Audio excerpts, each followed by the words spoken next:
H-Town, what's up? You know what time it is. It's time for the best 120 minutes of your day. The Chop Shop, the nation's number one urban sports talk show, and also your midday sports happy hour. Yours truly, Robert Hatter, alongside Jim Hicks, coming to you live from Houston, Texas, but we're broadcasting all over the world via Facebook Live and YouTube Live. And it's what is it? Thursday? Baby Friday? Is it? The day ain't Baby Friday, is it? Yes, it is Baby Friday. What's up, y'all? And guess what, y'all? Look, look, look. The old man went and took care of business this morning. That's my second shot. I'm just so proud of myself. Just to be able to say I did my part to help this cause and to help this thing, to help, the whole thing. And I just wanted to share that with y'all today. But guess what? On this Baby Friday, let's shout out to my starting five. That's the first five people that sign up onto the Chop Shop feed via Facebook Live or YouTube Live. And guess we got a mixture of them today. We got Thaddeus Moody. We got Alex Costero. We got Miss Kim Jackson. We got Rick. I don't know where Rick coming from because he done took his avatar, but a little Rick. Then we got Mate Cora, and the sixth man of the day is Rick Brown. It's a lot of stuff going on this news cycle, y'all. It's a lot of Jimmy will be on shortly. Let me take a seat. Who on the feed? That is, we got Jessica Brooks. Oh, there go Daryl Anderson. There go Mindy. Let me see. Gary Sinclair is in the building. Who else? Corey Willis, Troy Callahan, Doug, man, there's some furniture moving today. But you know what? I can't wait to Jimmy. Hey, let me tell you something. Oh, hold on, man. Hold on. Let me talk to my people first. We'll get back to it. Who is that? Wait a minute. Matt Card. Hello, Chop Shop. Matt Carjor. Matt Carjor. That's your first time I've seen your name. So I'm just talking. Jeffrey Day is in the building. Hold up. What's going on the last day of the work week? Yeah. Let me look. Dale Griggs, Landon, I be seeing some of your posts. I be praying for you. Doug got his second one yesterday. Congratulations, Hatter, on the safer side. I'm gonna stay out the way. I'm not gonna change my habits now, Sonya, because I'm gonna pick my spots. Because I'm gonna go see Lewis Hamilton somewhere across that water. I'm telling you, I'm going to a Formula One. Several Formula One races this year. What else I got? Derek Johnson. I saw you left and went to Spain. What is that, business or pleasure? Let us know. I know you left Germany to go to Spain. Is it business or pleasure? I got a spot. I'm trying to see how close you are to Cadiz, Spain. Let me know if you ain't in the starting five. If I ain't in the starting five, I'm in the transfer. Let me tell you something. Yes, and it's opening day, Major League Baseball. Yes, it is. Thank you, Rod Wells. It's opening day. Shoot, we don't have a team to cheer for, although, no, I'm just kidding. Mindy, I'm sorry. The Houston Astros, Mindy's team. Let me see if anybody's saying something. Cinco Ranch is yelling for U of H. Hey, y'all, guess what, Eric? I don't know if y'all saw it this morning. Everybody was texting me, and Penny told me, man, I'm going to be on First Take. He gonna come on the show, but I'm going to let him do all this other stuff. He did the First Take this morning because he wanted to draw attention to autism. Penny's son had autism early in his life, and they detected it early, and now I think the third or fourth grade, he was he got a lot better, so he's always been given to autism and Slingshot. I don't know if y'all know that little car with that little three-wheeler Slingshot. Him and they're partnering with Slingshot, and whenever you buy a Slingshot, a part of the money go to to help autism around the country. So, and guess what Penny said? Yeah, Alvin Brooks to Lamar. I want Jimmy to come on because I mean, I want him to talk about that. I mean, because he broke a lot of this stuff. All these other guys on Twitter just running their damn mouth, but y'all on the Chop Shop knew about this before it even happened. Okay, just think about that, y'all. You on the Chop Shop, Jimmy sat down and painted the scenario down to y'all last week. And but that's so unique. Who else we got on? What's up, Tyrone Caldwell is in the building. I'm gonna make sure Gary Carter's in the building. Gary, it's a good time to share the show right now. Everybody, let's do it right now. Let's get it out the way. Dr. Newsom, make sure you like the show because you're on YouTube. All my YouTube people, hit the like button. All my Facebook people, share it. And I think you can hit the like button on Facebook too. I guess. I don't know. Rick Brown said, "Go Braves." Okay. Matt Verdon, he ain't on today. He must have went to the game. Landon, how do you know? I know. I'm messing with you. Matter of fact, whoever ordered Chop Shop T-shirts, that new design, they are getting in the mail. I saw them last night. They look good. Man, that red and black and that maroon and black, it looks nice. And it's just the way the color scheme and thing, because I go and inspect and telling people, I want to see physically, because on a picture it's different. I want to see physically how good your shirts look before they are shipped to your house. I make sure I go, and let me tell you something. It's that red one and that maroon one, it's unbelievable. So if you went to TSU or you went to U of H, you got to have one of those. What else you got? Astros.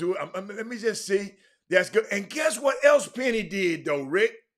They asked Penny who was his favorite to win. Penny said he wants U of H to win. He said, I want U of H to win. And I know it was a little selfish because guess what? If U of H win the championship, Penny can say he got knocked out and in his conference was the national champion. But he said that this morning. Cade Cunningham, no secret. He was he probably signed his papers before the season started. Of course he going to the league. Tony Stubblefield. See, I know, Frank, we want to talk about this stuff status, but I don't want to double talk. But I mean, hey, Jimmy ain't here. We can talk about it. Tony Stubblefield is the head coach. He headed to DePaul. And thank you, Thaddeus, for sending me those comments that people were making about him. And that's why I always tell us, y'all, how they see us and how we see us is two different things. We got to start seeing each other as bigger than people think we are. We can't call it. We got to see the Chop Shop as a news source that all these national people didn't break to you about Alvin Brooks being hired at Lamar. Broke that on his show. Stephen A. Smith didn't break that. We just got to start appreciating, I said, the prophet is without honor in his own hometown. Jesus walked among them people all the time. And to them, some of them people, he was just a carpenter's son. That's Mary and Joseph. That's their kid.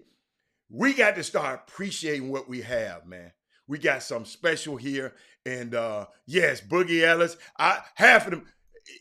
Corey Willis, I'm not going to talk about Boogie today because, I know I got Memphis people watching. I'm an alumni, and I am a booster. I send checks, so I can't just want to talk about it. But yes, several guys was in the transfer portal off of Memphis team, and let me tell you something. We got 3 guys that are going to replace him. That's better. So let me put it like that. Let me see. Hey, Miss Richards is in the building. You know I love your daughter, girl. Dee Dee Richards' mom is on here, and I told a story the other day, and you make sure Dee Dee know this. The reason I'm watching women's basketball, Miss Richards, this year, It's first year, because last year I was telling people I don't like women basketball. And Trey Phillips told me, Robert, you got to give it a chance. I didn't give it a chance until your daughter. I read that story and I saw that interview. She inspired me. I showed it to my daughter, and she inspired me to watch women's basketball. And I promised you the night that they played, I told everybody, Ms. Richards, I turned it off the U of H game to watch Baylor game. I turned it. I thought I didn't think I would ever do something like that. But tell her that Robert Hatter she's my favorite player in the world, and she started me to watching women's basketball. And guess what? Women's basketball got a fan that's gonna of me. Yeah. I'm gonna go. Listen, y'all. Y'all hear me? I'm gonna be a fan of women's basketball, not of men basketball, but I'm gonna be a fan of women basketball. I'm gonna be a fanatic for women's basketball because I want everybody to start watching. But Eric Raspberry said, "Had my best friend play AU basketball with Penny. He was the two guard. He played, what is his name? Kenny Carlisle. I don't remember Kenny Carlisle. I don't remember him, but I bet I'm gonna call Penny. I'll talk to Penny after the show. But Hatter, I'm in traffic riding with Pete. What's up, Pete? I hear you. What's up, Pete Swillingham? Where you been, man? Let me see. Let me see what else we got. I'm just trying to, because Jimmy I'm trying to give it a chance. Jimmy a chance to get here. And before he get it, I was thinking about the basketball community yesterday.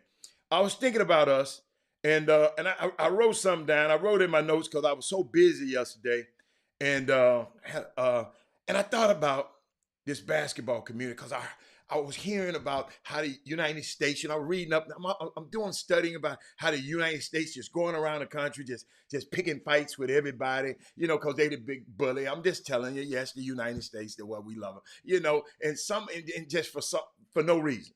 But I thought about y'all. Let me see where I wrote it. Where did I write it about? And all I said was, as the grassroots community, we have to sit back and ask ourselves, why are we fighting each other? We are not each other's enemies. We can list them as adversaries. We can list them as competitors, but they're not our enemies. So don't start nothing, and it won't be nothing. You got me? Don't start nothing, it won't be nothing. This our community. There's a lot of stuff going on in this community I just do not like. And it's all right to be a competitor. It's all right to be an adversary, but we don't have to be enemies. And I see a lot of stuff going on that just been stirring in my spirit, and I'm gonna be consistent about it, but be consistent. And I'm gonna drum this drum as long as I can. And some of us out here, we got to stop it. When somebody come with some of that mess, we got to stop it. I tell you, one of my favorite lines is from Jay-Z. I tell my young people this all the time. When Jay-Z said, when a friend of his was coming and telling him about what people were saying about him. Y'all got to hear this from Ron Curtis. Jay-Z said one of his friends was coming trying to tell people, what, man, they saying this about you. And Jay-Z asked him a great question. I know, but why were they so comfortable talking to you? Why they were so comfortable talking to you? See, I don't hear gossip as much, right? I'm gonna just tell you why. Because they know if they come tell me you ain't gonna come tell me nothing about my folks. I'm gonna say, hold up, man, this dude talk. I'm gonna tell him, listening, man. I'm telling you, that's how you stop that mess. People can know something about you, don't mean they know you. I'm gonna repeat that. People can know something about you, but does not mean they know you. And I'm just getting, y'all, I am getting sick of it. And I thought about it, Dale, and I'm gonna repeat it one more time because I want to repeat it for respect. Because I was just talking about, I was just thinking about, I was listening to somebody was just talking about how America, just go around the country just doing stuff. Uh,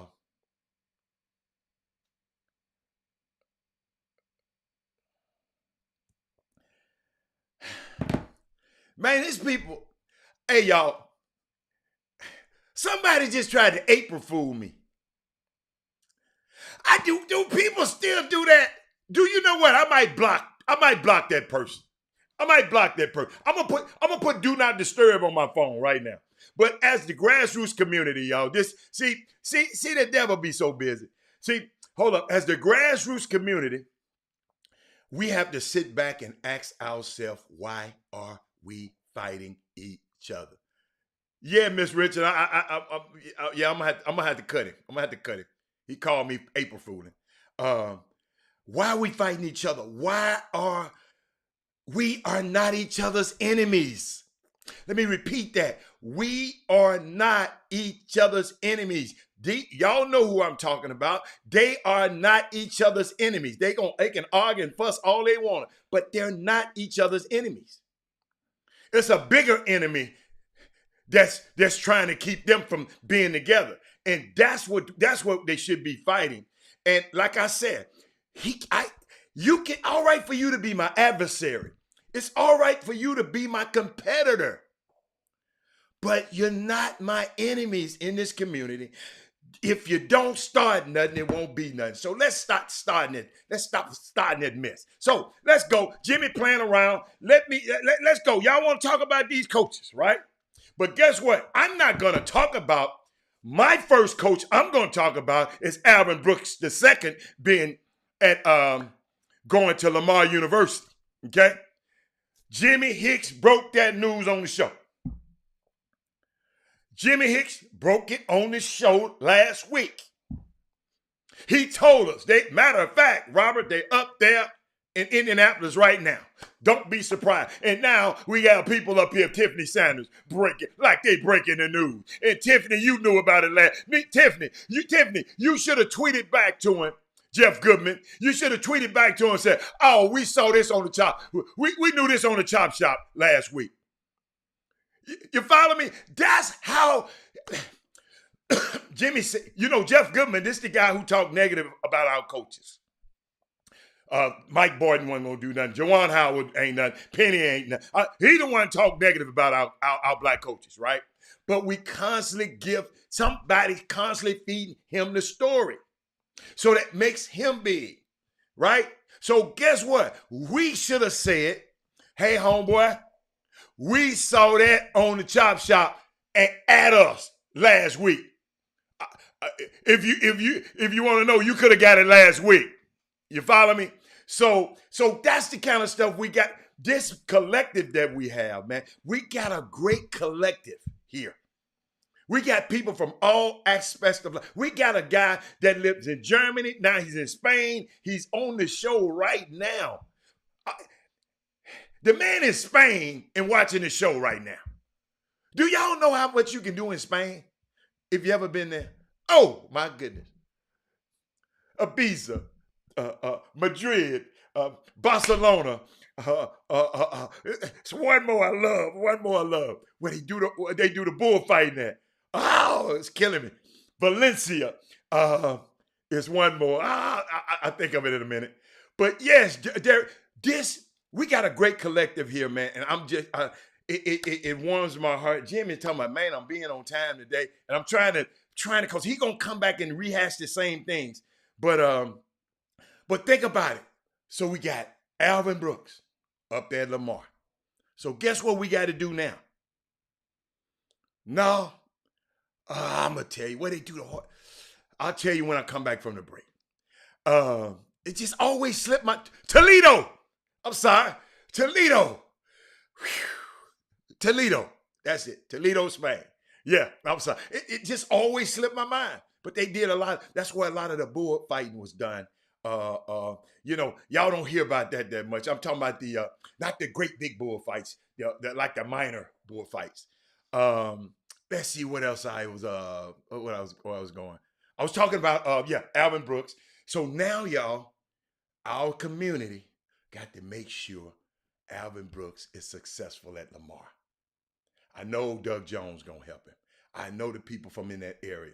We got to make sure our community. Let's make sure he's successful. Okay? He's a great supporter of the Chop Shop. He watches the Chop Shop all the time. So Alvin Brooks, the second, not the son, the dad, the U of H assistant coach. He is going to be the head coach at Lamar. Guess what? I'm going to Lamar. I'm going to support Lamar. Then the second, Tony Stubblefield, another friend of the program. Great guy. Met him through Alan Branch. He is going to be the coach at. He's going to be the coach at DePaul. DePaul. And soon as he got on the show, as soon as he got the job, it was a smear campaign on him. That's why I keep telling y'all, and I'm going to keep reminding you, it's not how they see us. It's how we see each other. Tony Stubblefield is one of the greatest communicators. He walk in a gym and he can see kids. I mean, it's just unbelievable. His uncanny ability to spot talent at a high school level. He walked in the gym. I remember he walked in the gym one time and wasn't nobody talking about this kid, and now everybody talking about him. I'll never forget. He walked in at Rick Nelson's event because he and I were supposed to go to dinner, and he said, "Hold up, man, I got to watch this kid right here." He came in, he watched. Guess who the kid was? Arterio Morris. Wasn't nobody talking about him then. Tony Stubblefield started that train and rode it. Now, Arterio, one of the top players in the country. So these are the guys, y'all. Now DePaul, Tony Stubblefield is a friend of the Chop Shop.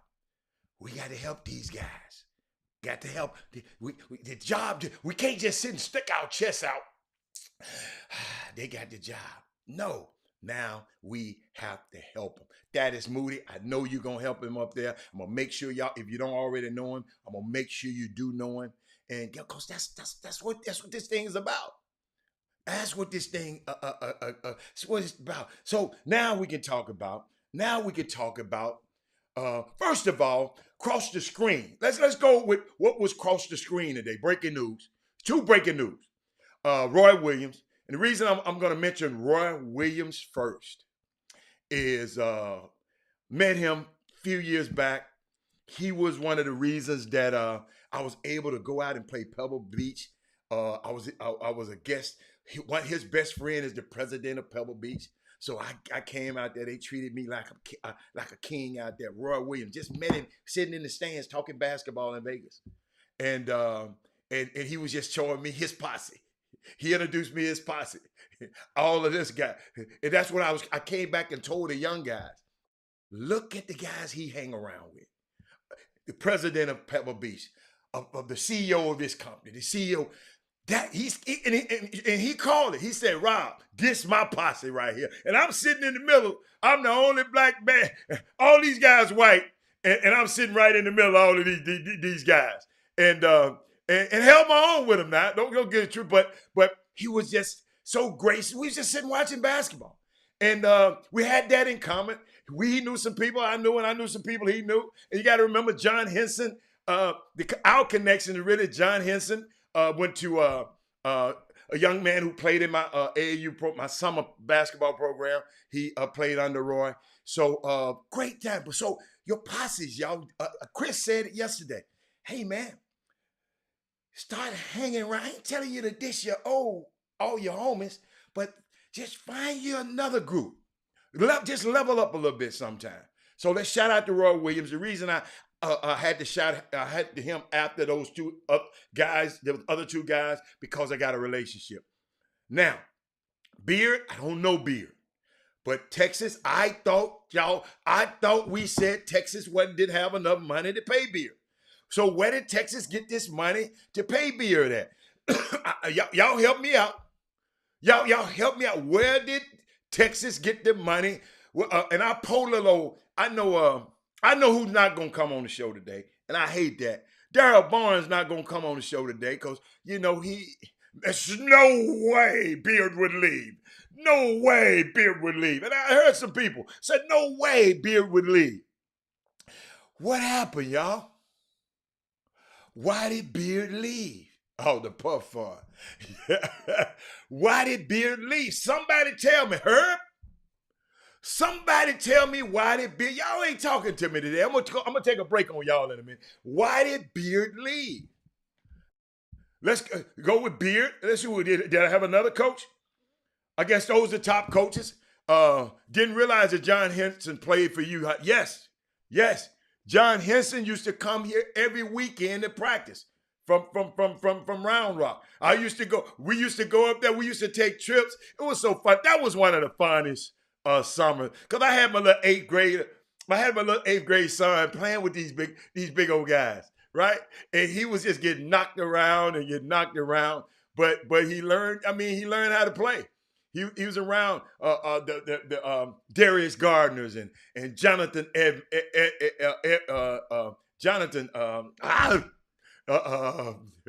his daddy gonna kill him. Jonathan Evans, and who else?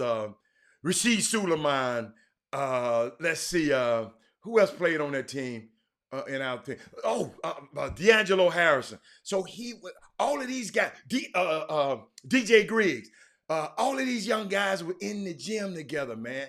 And I just love it. But John Henson, we used to go up to Round Rock and practice because Coach Knight was his high school coach, and he was a friend of the program. Why did Roy leave? Why did Roy leave? I don't know. I mean, specify, why did who leave? Why did who leave? Tell me. Ray Turner was on that team thing. I was talking about the guards. John Henson. Then we had Kelly. Who else we had? Winston Shepard. Who else we had? Ken Gamble. Yeah, Ken Gamble used to hang with us a little bit. Oh, Beard went to Texas, and they have new state-of-art arena going up next year. Recruiting platform he would have. Let me tell you something. You don't need no recruiting platform. Texas is the biggest program. You don't need no platform. Texas already got a platform. But guess what? I guess he wanted me to get my 30 minutes of fame in before he came in. And but he's there. He got his Apple on. Jimmy is in the building. Let me check him out and see how his lighting look. Oh Lord. That's all right. Let me hear how you sound. Let me see how you sound.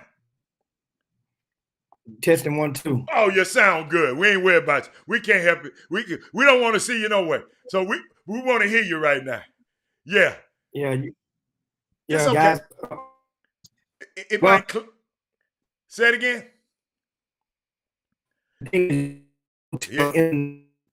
I could have came in through, and if it doesn't, get better, I just had to come in through the cell phone, which is probably better. Better, yeah. Than coming through.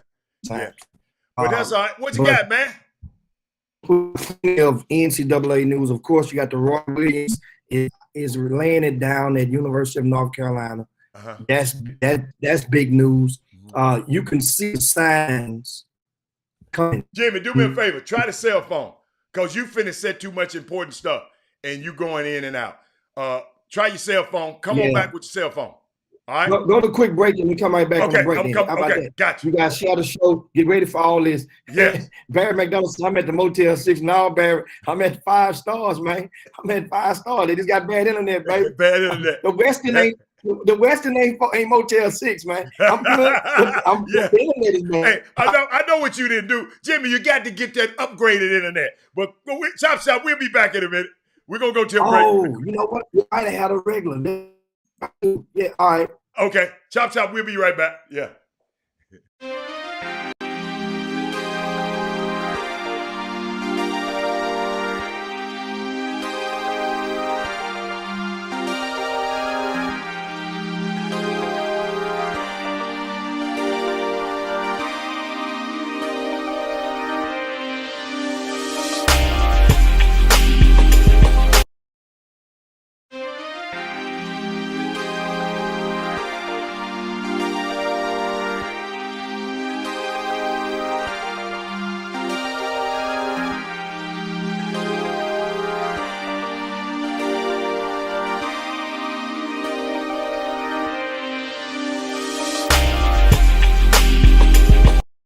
there, everyone. Tammy Allen here, your relationship coach.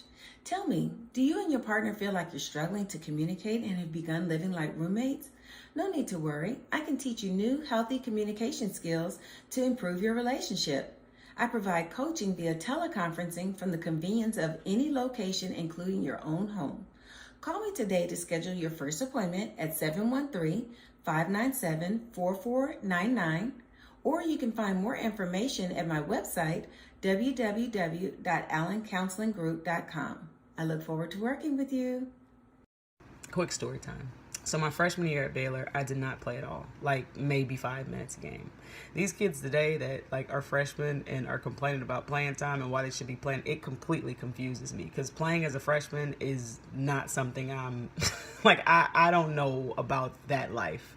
I was at Baylor after they won a national championship, so I shouldn't have been playing. I didn't understand the offense. They returned everything from a national championship. I couldn't guard anybody defensively. I just hadn't figured it out. So even at 18, I knew I shouldn't be playing. That doesn't mean I didn't want to play.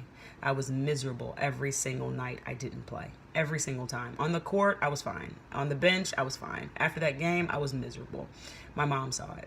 I never complained to my mom. I never complained to Coach Mulkey. I never complained to anyone about playing time because I knew how bad I was in practice. My mom wasn't in practice. I was. And I knew I didn't know a lot of stuff. I had a lot to learn. So my mom asked me, do you want me to go talk to Kim? Absolutely not. Don't go in there and talk to that lady. Like, because I knew how bad I was. Well, I was so miserable and she was so tired of seeing it that one day she went and talked to Coach Mulkey on her own. And nobody told me this until after I graduated, but they said, Jazz, when you were a freshman, your mom came in here and talked to me. And that's when it gets interesting because I don't like players and parents and coaches talking about playing time. It works itself out. And so the fact that my mom did it threw me off. I'm embarrassed immediately. And she said the talk was great because Frankie came in here and said, Kim, can my baby play at this level? Because if she can't, I need to figure out how I'm going to manage her for the next 4 years. There is no quitting, but she can't be this miserable for the next 4 years. And parents, I think that needs to be your approach to playing time. If I couldn't play at that level, I can transfer to a lower level, but it's never play my baby or else, or my baby should be playing because. Can she? She respected that Coach Mulkey's there with me every single day, and she knows whether or not I'm prepared to play at this level. Coach Mulkey said Frankie Jasmine absolutely can play. She needs a lot to learn. She needs to learn a lot. She's playing behind some really good players, and she just hasn't figured it out yet. But give it time, and she'll be fine. Quick story. Hey, man, and I want to shout out to Stacey Houston because he sent that to me. Let me get that out the screen. He didn't send it. He posted it. And let me see, I get Jimmy in there. Oh, there you go. A lot better. Oh, my goodness. Just center yourself. You good, baby. I shout out there. He didn't send it to him. I just saw it on a post. I don't know who that young lady is, but I guess she, like somebody said, she's from Bay City. I didn't know who that young lady is, but she blew me away because I just talked about this the other day, Jimmy. You wasn't here about how mamas and dad, man, don't you call them coaches about no damn playing time. And that mama said, I just want to know how to manage her the next 4 years. She can't be this miserable. I mean, so Jimmy, I know you got a lot of news, but I think that's very important. And I'm going to play that over and over and over and over again and till we get it right. But what you got, man? I know you was talking to Alvin Brooks. You was talking. And Jimmy, you confused me the other day. I didn't know which Brooks they was looking for. I didn't know that you said they was up there. The meet Lamar was up there. I didn't know which Brooks they was going to choose. They had two Brookses to choose from. So talk to me, man. Tell me how it happened. Well, understand. Remember, we on the Chop Shop, we laid it out there for you. This was first order of business. Was first option number one was Alvin Brooks. Mm-hmm. Let me get right here. It was Alvin Brooks, the dad. Right. And in the process, Alvin Brooks, the dad, had showed and proved that he was willing to stand down if indeed his son was getting a gig. Mm-hmm. Just the mere act of that alone, great man, impressed a couple of the money people who were on the fence. And it's like, man, you know what? That's a good dude. I heard y'all talk about him. And understand, the current AD at Lamar is a Baylor guy. So now you see how the angle of promoting the son come from that, because he get to see how the AB3 was doing. So now this is the swan song job for Alvin Brooks. Yes. Yes. This is his bucket list job. Actually, guys, believe it or not, I would have actually been on time today. I was on the phone with Alvin Brooks Jr. for 30 minutes going into the chop shop. Just talking in he didn't call to 3 minutes to the top of the hour, and we just kept talking. And he was letting it go, because at first we talked about a lot of stuff. And I shared some of that with you guys. And it's going through protocol, it's game day preparation. So he didn't want to, he could have came on the chop shop day, but then that would have been doing too much. No, we'll get him because later. Right now, right, exactly. And you can talk, we're going to get any time. Trust me. But the art of business right now is to help University of Houston win. Yeah. Yes. You see, guys? Yeah. So, and Jimmy, so I'm glad you said that. Jimmy, hold up. I'm going to give you the penny that came on TV today, and they asked him who do you want to win, and he said University of Houston. But keep going. Yeah, because that's the same conference. Yes. It makes your loss great. Yes. That's understandable. So that's an easy call. Now, here's the thing. First of all, conversation with Alvin Brooks Jr. This job, he knew he was going to get a head coaching job back in January. After the Christmas break,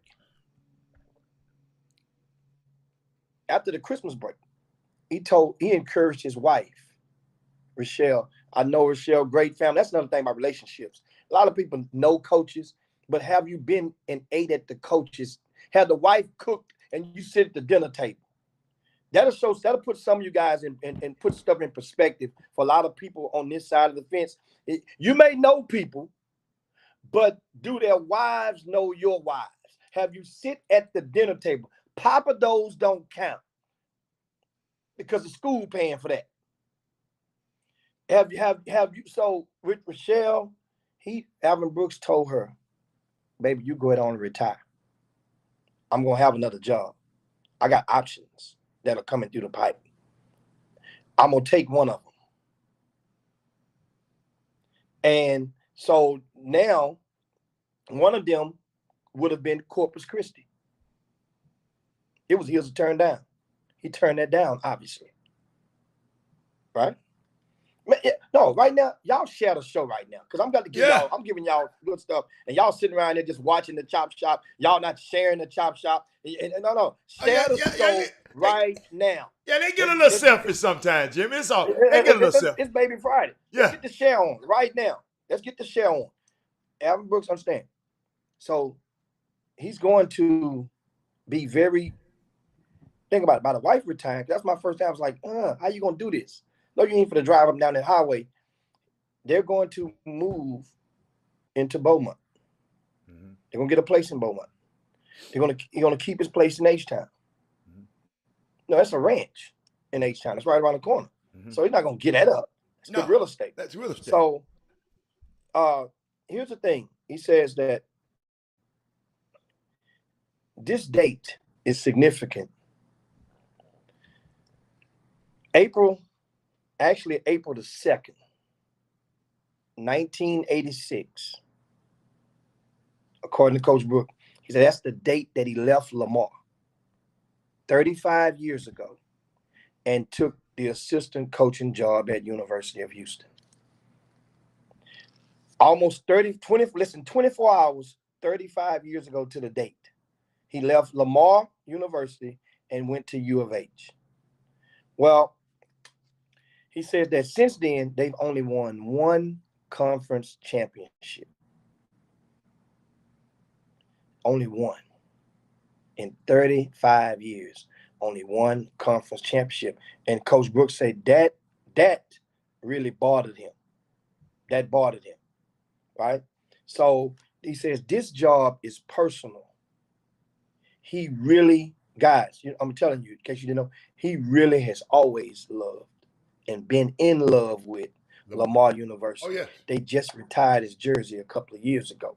Understand, AB3, his son, grew up in the house with Lamar paraphernalia everywhere. So he indirectly loves Lamar. That's why he was adamant and would not had turned down the opportunity to coach it. He knew about Lamar at a young age. Right.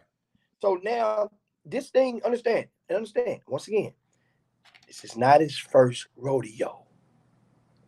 This ain't Coach Brooks' first rodeo. And then think about all the guys. It must be something great about him if he was a common denominator and he was a guy that 4 consecutive head coaches at University of Houston retained him under their staff. That's if I knew nothing else about him, that stat right there is unbelievable. Think about it. So that goes to show. And when he leaves, sometimes you're some guys, you're some residue talk. Man, he might be okay, but he ain't this, he can't do that. Ain't none of that about Alvin Brooks Jr. Right. None of that about that. Think about it. All those different coaches got blamed for one thing or another. Mm-hmm. Not Alvin Brooks. Every one of them staffs, before Kevin Sampson came along, got blamed for not recruiting the city, not doing this, not winning enough, not being able to keep people home. Not Alvin Brooks. Why do you think that? You tell us. Because people that knew on the inside that he was trying. The head coach decides on what direction they want to take and what he want to do.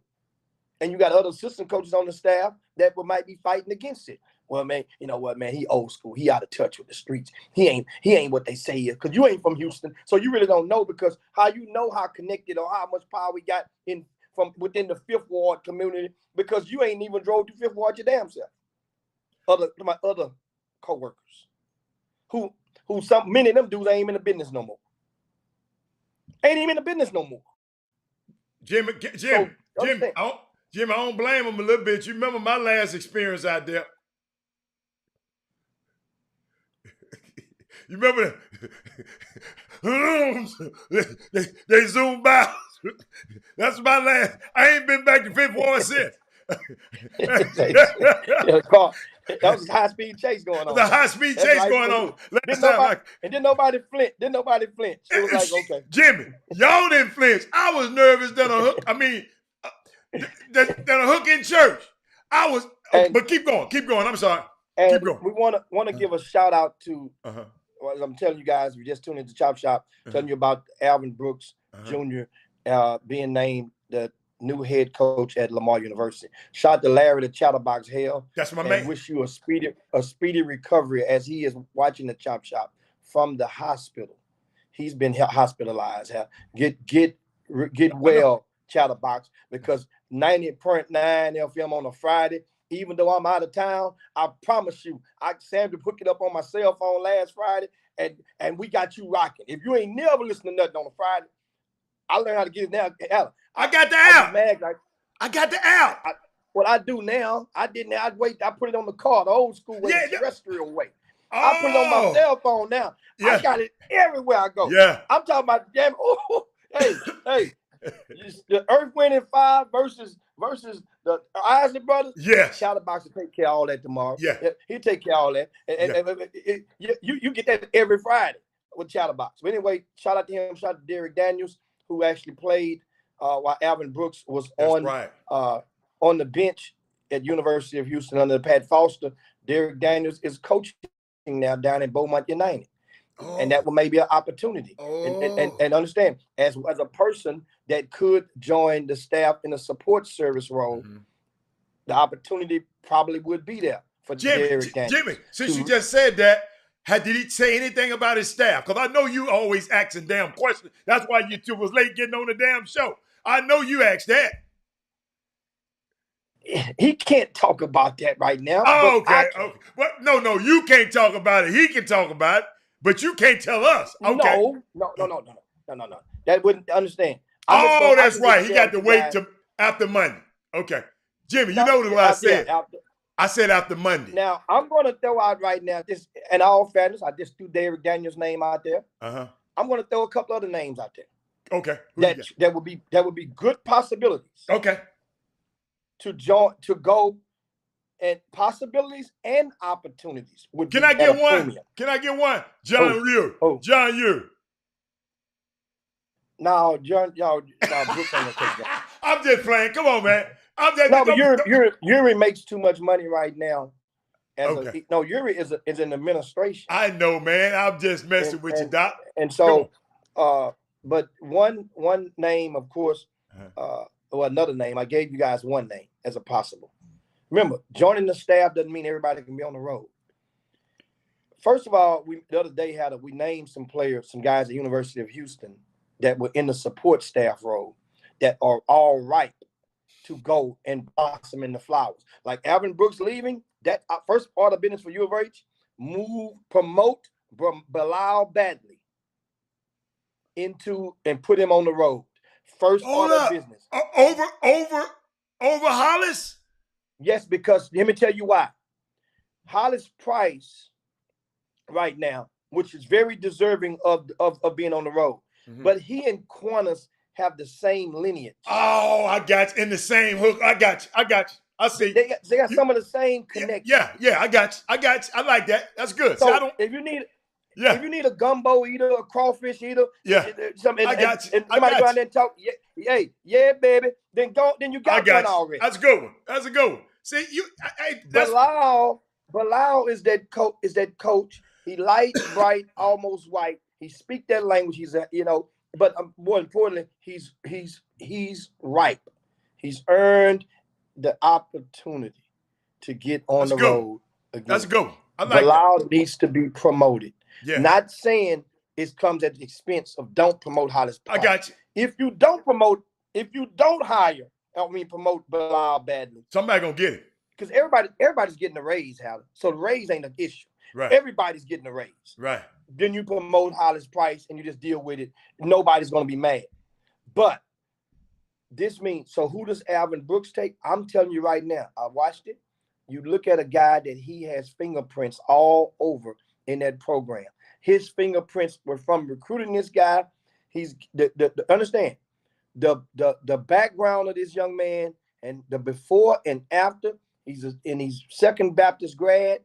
You take Mikael McLean. If you don't know Mikael McLean, he's going to be the tallest guy sitting behind the bench. He's going to be the tallest one. That when you watch him really closely on Saturday, watch him on the bench when the cameras swing. Watch his movements. Watch how the players talk with him. He's a galvanizing effect, a positive influence to those young people. Great young man. Mikael McLean is one.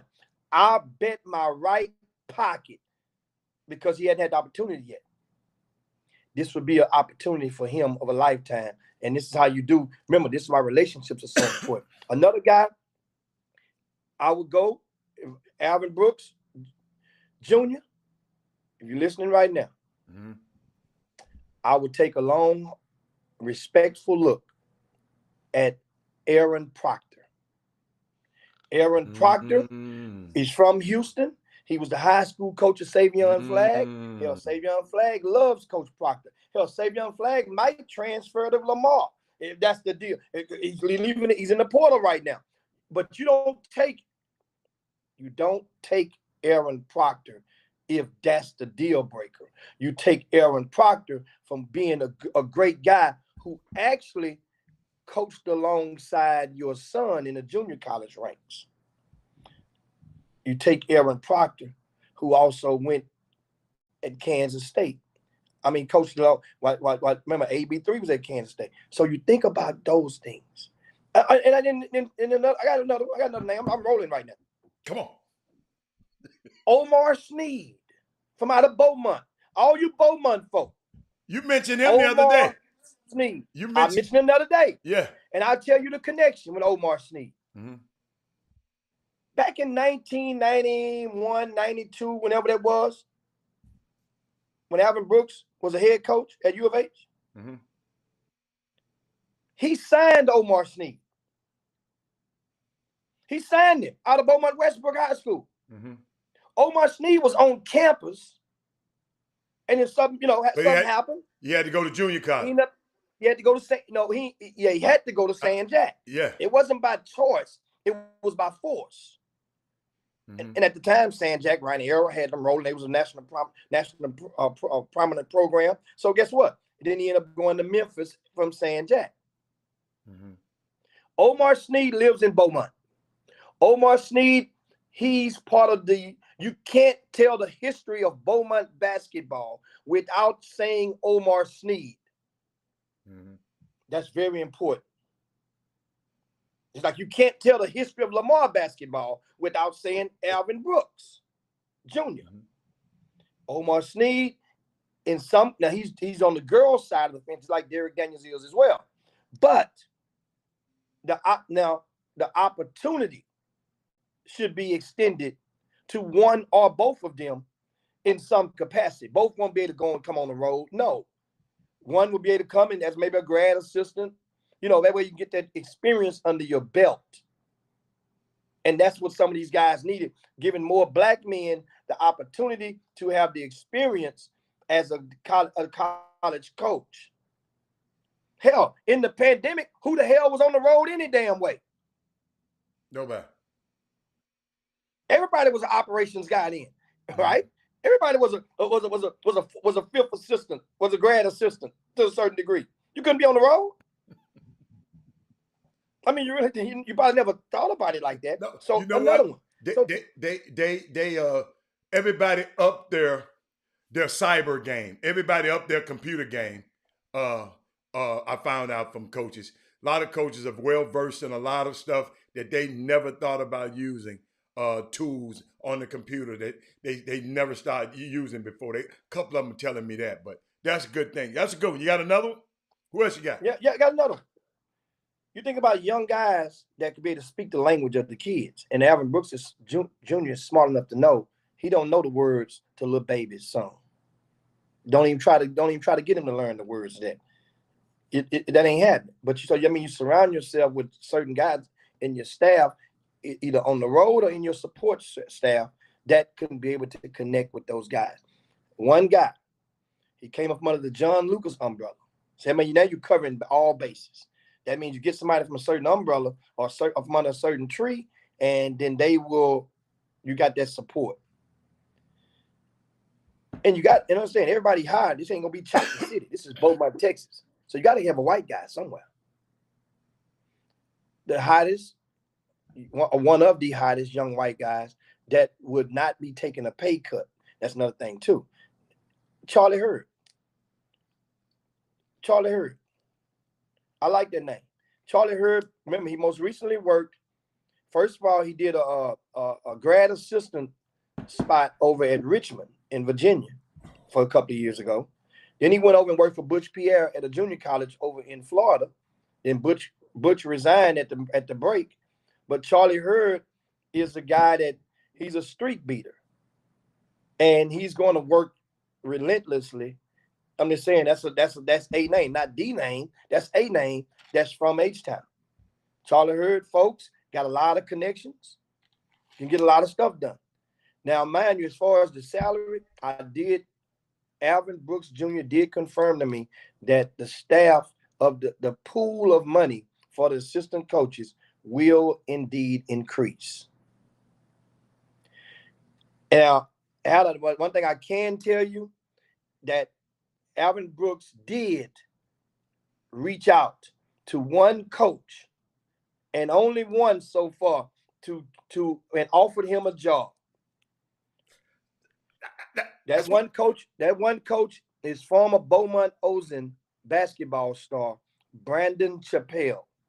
Brandon Chappelle was on the staff of Tick Price at Lamar. However, Brandon Chappelle, he respectfully turned down the opportunity to stay home. Guess why? A very Wow. good reason. Wow. He's gonna make a little bit more money going on the road. He's gonna take. He's already accepted. It hadn't came official. He's accepted the assistant job at UNLV. So he's going to Las Vegas. Okay. He's going to Las Vegas. Okay. And so that's one job. He wanted to keep him. Mm-hmm. And sometimes that's why I tell people he likes him from afar. And that's, because you want to get a Beaumont guy.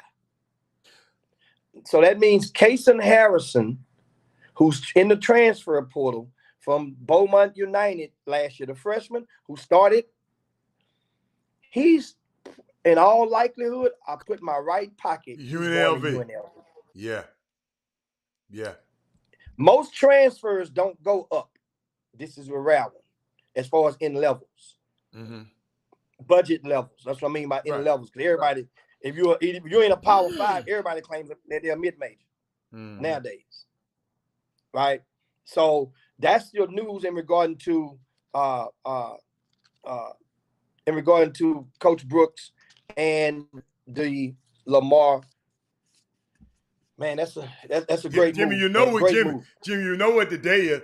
You know we got an orthopedic surgeon coming at 1:30. 1:30. Oh, so you got plenty of time. I got time to give you some more news. Come on, you got. Keep applaud because Alvin Brooks wasn't the only brother that was hired. Tony Stubblefield has been hired, has accepted the job at DePaul. Tony Stubblefield has been a long-time assistant coach over at Oregon. And he's recruited Texas fluently while he was at Oregon.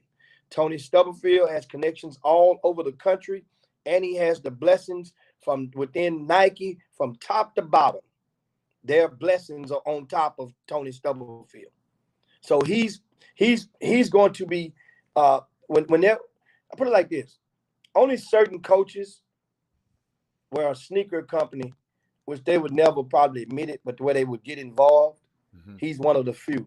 If it came down to a person's recruitment and the player was that type of player, they would kind of raise the veil up and let them know, hey, look, if you're choosing between this and this, we endorse him. Did you see where some of your people tried to sully his name? Some of those press people tried to sully his name after the hire. No, I didn't see what happened. I got the text this morning. They were hold up. Oh, I guess they did. Oh yeah. But yeah, they tried to it's in my messenger. I'm trying to get it, trying to tell you who sent it to me first. Who sent that to me? But I'll find it. Keep talking. I'm gonna find it. Yeah. And of course, while you're looking for it, John, here it is. Lamar. I'm sorry, that is Moody. Yeah, John, they can. Huh? They can. What did he say? John Uri says Lamar can win the WAC. Yes, they can with the transfer portal. And the thing is, here's what's happening. All you high school coaches, let me rephrase that. All you grassroots coaches who all of a sudden calling Coach Brooks like y'all old chums, now you're trying to offer him your third and fourth and fifth best player. Let me tell you right now, he's different. He said, please stop and don't do that. That's like disrespecting his eyeballs. That's disrespecting his psyche. Like he hadn't been in Houston all this time, or he hadn't been recruiting Texas all this time. Don't do that. Because what it does, it's going to make him think lesser of some of you guys. Once again, only the ones who are guilty of doing so. You're trying to go and get a kid that don't nobody else want. And all of a sudden, hey, Brooks, they sleeping on him, man. You ought to take him. He can help you. Stop. Matter of fact, give Brooks your transfer that's in the portal right now. If you're a grassroots coach, that his ass ain't doesn't play, that was playing wherever he was coming from. Because now the bench rider, that's what you need to do. Unless you're coming from a Power 5, it may take that chance. For real. I mean, it's just and he was adamant about that. He was adamant how that you can find feel like guys calling you kid ranked number 40 in your city, and you think he's gonna be able to make a move the needle at Lamar. Man, stop. Yeah, Alvin Brooks ain't going, he ain't playing no games when he go there. He trying to win. But people, I mean, in their minds, you know, they're thinking like, well, man, me and Brooks all right. Y'all about to get a rude awakening. A lot of you guys, y'all about to start going to voicemail. Matter of fact, call him right now and watch what happens. See, because now the pecking order changes. He's an HNIC right now. Look that acronym up. Tell him what that means. I can't say them words. Go watch the movie Lean on Me then. With Morgan Freeman. Go watch Lean on Me and you'll learn yourself what HNIC stands for. That's what he is right now. But anyway, you were looking up something. You found something? No, I just, you know what I thought about it? I didn't want to bring that negative energy. Tony Stubblefield is too great of a man for me to even read, but it's a smear campaign out there talking about some stuff that happened in the past, and he the one who recruited those players. So it's just, it's a mess, and I just really? Really? Yeah, they put it out there. How to take, and I take names alike. Like we mentioned the Jeff Goodman guy. Okay. So he's already on the list. I got him. Jeff Goodman it's in our chop stop. It's in our chop shop, that information. I'll make sure you get it. Take that, because I need to start making a list of the name and the date and the topic. Okay. That way we'll have a constant resource to go back to. We can look back and say, hey, man, you know what? We see that we look at name, and to give them to me, I'll put them on the spreadsheet. We'll start April the 1st. I got you. Keeping, but we'll go back to to March, because Jeff Goodman is going to be on this list too, and we'll be the topic. And that way now we can search in that spreadsheet the topic, it'll come up. Of this guy, and we're going to start keeping tabs of accountability. Yeah. From some of these guys. Yeah, he got a blue check too. Let's get it. You're right. I got you. I'm sending it to you. A lot of black coaches, and that's the movement now. People saying, because one of the things, Jeff Goodman was on the front line of this Alvin Brooks news. Yeah. And Alvin Brooks didn't tell him. I know, but and so now I know that for sure. But guess what? Alvin Brooks didn't tell him. Guess what I told our people on the chop shop before you came on? I say, y'all need to, whoever with Jeff Goodman, y'all need to add him and say, oh man, it's old news. We knew about that from the chop shop last week. Yes. Yeah. So we got to be proactive sometimes, y'all. And Kevin Freedman, if you can pull up the clip from last week when we talked about the Brookses. Yes. And that first day, I think it was the same day we talked about the Shocker. Yes. So whenever that was about the Shocker for it happened. You talk about the same time. All at the same time. Yeah. So now other news in college basketball. We mentioned Tony Stubblefield. Yeah. Chris Beard is going to Texas. Yes. From Texas Tech. I thought he wouldn't leave Texas Tech. No. Remember, he made that noted that was first order business. They would have to give him an offer that he couldn't refuse, and obviously they did. The numbers will come out shortly as far as what it is. But he had a meeting with the team this morning, and Chris Beard is expected to officially be announced as the new coach at University of Texas, which is understand. This means as every coach that takes a job, that means a job becomes open. So now who does Texas Tech go after? Say it, Jimmy. Say it on the show. I'm going to say right now, Chris Walker, if he was good enough to be your interim head coach and he came that close, if it wasn't for Tubby Smith, you were going to name Chris Walker the permanent head coach. They're going to vote on it. It was going to be a tight vote. Then why not go and look at Chris Walker now after what he's done? And he's still, because he's coming out the booth. And that's popular now, Hal. That's in style. A guy that goes in the booth, you get this, you're still watching players. You're still talking about part of the press. You're still still acclimated in the process. So it's not like you're sitting at home. So that means he knows what's going on. But whoever followed this job, boy, that's gonna be a hell of a job. Cause that beard been Chris getting Walker it in. is one, and Chris Walker may not be able to get it, but still, though, Chris Walker deserves Or talking to. an interview with his resume, Yeah. being that he came your program. Some of the Billy Clyde Gillespie residue may be still on Chris Walker's gloves. Maybe that would be the only thing that impairs it. But I'm gonna definitely endorse C-Walk as a candidate for that job. If we don't do it, who else is going to do it? That's the thing about the chop shop. Give you What about another, Jerome Tang? Jerome Tang would be a very, understand, if University of Texas is going to pluck away your head coach like it ain't nothing, only right for you to go get a coach who's had the scout of playing against UT for like 4 of the past 7 times they played. It's been Jerome Tang scout, and he's whooped their ass. You go get the guy that's the UT killer. Guess what? Dane just said something, and Dane be having a way of knowing too, Jimmy. And that's my next. My next was Grant McCaslin. Okay. Is going to be on that list. Grant McCaslin, because Grant McCaslin was the operations guy. He worked at Texas Tech. And he got the complexion for protection. No, but he worked there. No, Jimmy, I'm talking about my visit to Texas Tech. You know,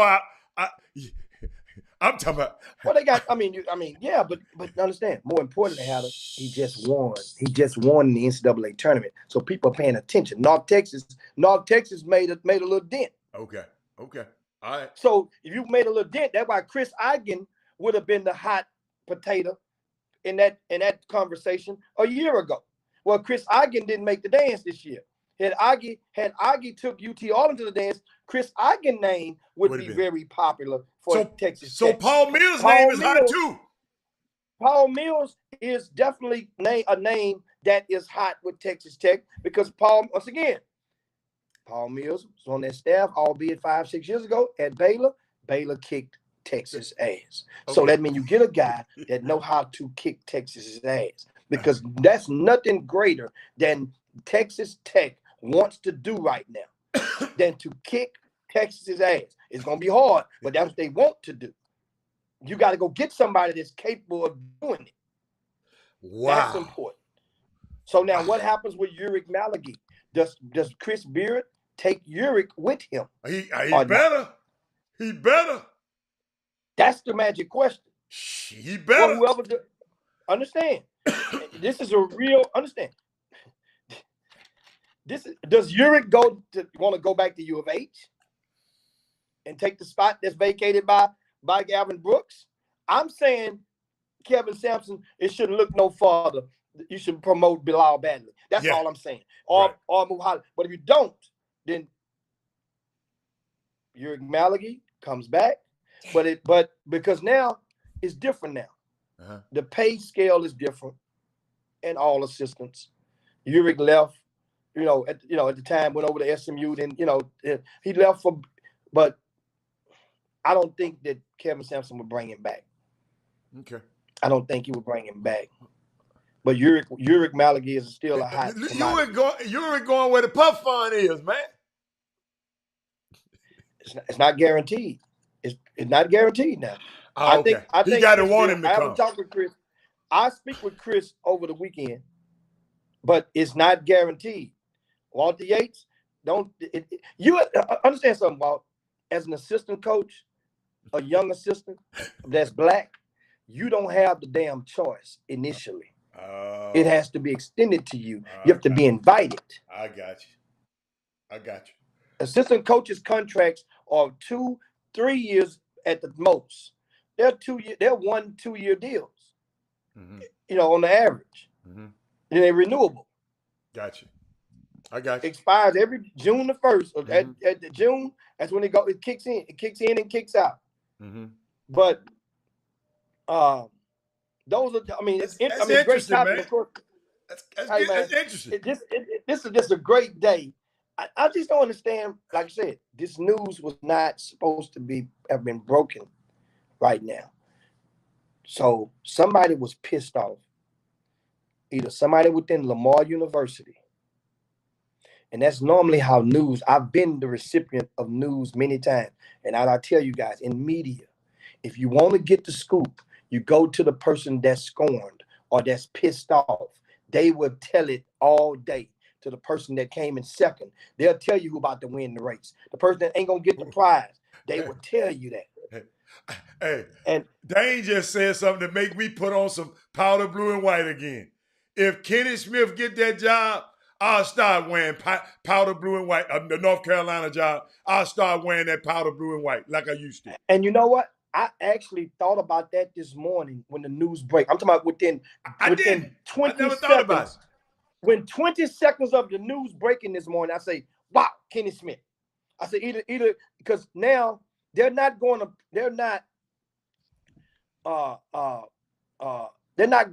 promote our guy. What's his name? What's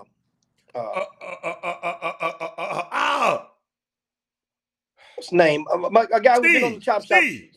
Steve. Yeah, they're not going to promote. They're not going to promote Steve Robinson. Mm-mm. So a guy like Kenny would be the. Let me tell you something. They see a change is on the horizon. With the name, image, likeness, and that conversation took place also yesterday with the NCAA president Mark Emmert meeting with 3 of the young student athletes. And the results of that conversation has been leaked on out and has been out now. You know, Mark Emmert declined to meet with 3. They wanted to add some females to that meeting. He said, "Nah," which was the stupidest thing in the world for him to do, especially coming after what just happened during the March Madness with the weight room and stuff. He don't care. Stupidest thing. No, but still, you're on the verge of losing a great magnitude of your power. NCAA, everybody knows it now. So as it goes, now you're going into a situation whereas you are you're basically thumbing your nose at the females. Your actions is showing it. Then these young men, they supposed to meet again. They asked him. They say, "Yo, man, won't you just why don't you?" These are young students. I'm paraphrasing. They ask Mark Emmert, "Why don't you make a blanket waiver? You made a blanket waiver for COVID so that the players can transfer without sitting down. You did that, didn't you? So why not do a blanket waiver? If you have good intent, which we know you don't, about the name, image, and likeness, then why not give a temporary waiver that would start next season, 2021, and would go for 1 calendar year? That way now it gives time to Congress. It gives time to the NCAA for them making their decision to get everything in order. So he's on the clock right now. Jimmy, because he's been formally asked. When the Supreme Court laughs at you, they saying, "Man, what the hell are y'all talking about?" The Supreme Court telling, "Man, y'all need to take this back to them lower courts. Why y'all come at me with this mess?" It's crazy, man. Mark Emmert. So why did you want the Mark Emmert? What were you trying to tie it to something? The fact I was releasing the news that the fact that those guys actually talking about not NCAA property guys. Yeah. Okay. Yeah. And that meeting was scheduled. That was already a pre-scheduled meeting going into March Madness. He agreed to meet with them. Okay. So this is not something that just happened overnight. They agreed to meet with them. They met with them, and again, some of the news is out. But I mean, it's overall, man, it's a beautiful day. Yeah, it really is. I mean, it's beautiful. Yeah, when Tony Stubblefield and Alvin Brooks get these jobs, my day was, I was good. I was good. Yeah, man. And not the fact that y'all even mentioning Kenny Smith for North Carolina. I mean, that's just too much like right. Well, Kenny Smith, understand, in today's recruiting, a lot of people are giving way to this branding stuff. What's about to happen with name, image, likeness? It's going to happen.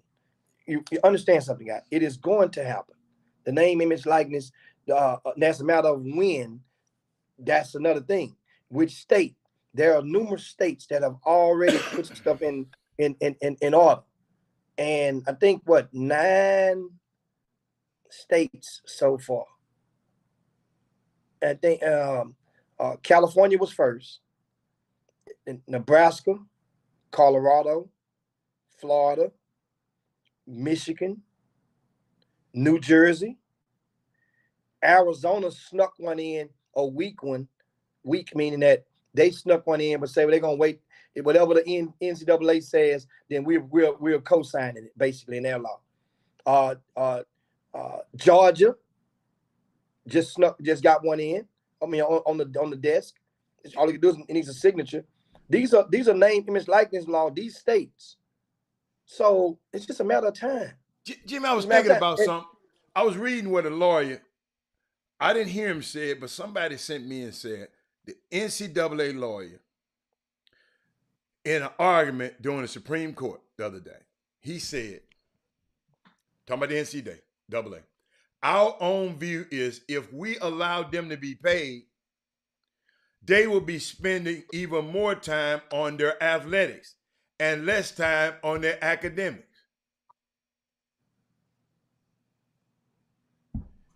Say it again.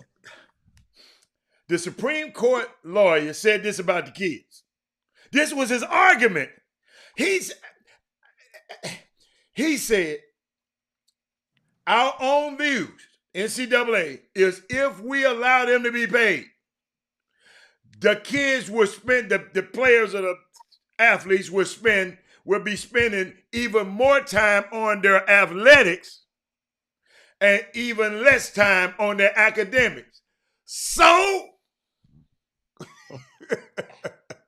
he said that's what one of his arguments. You know what, man?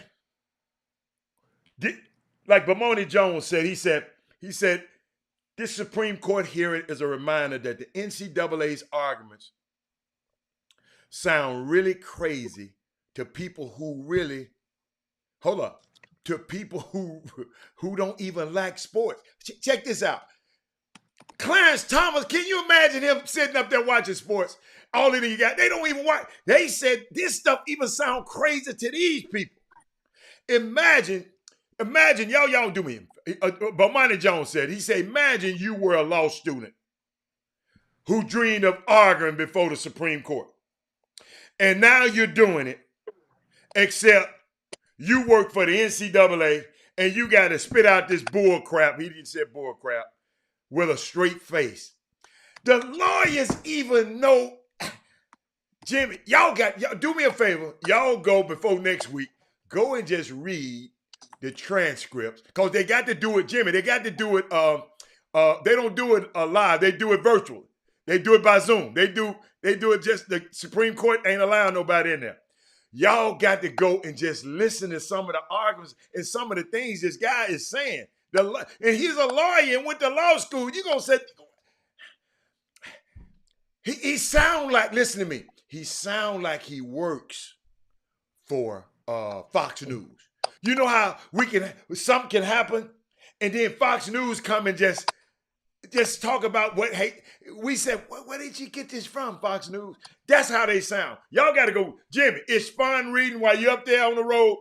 Go look up the Supreme Court, the transcripts or the conversation that was going on. It's crazy, crazy, crazy, crazy. But yeah, what else you got, man? We got 10 minutes before my guy come on. Yeah, I mean, it's once again, you just tuned to the Chop Shop. Make sure you share the show to your timelines, to your friends. Let's get the share showed. I mean, the show shared.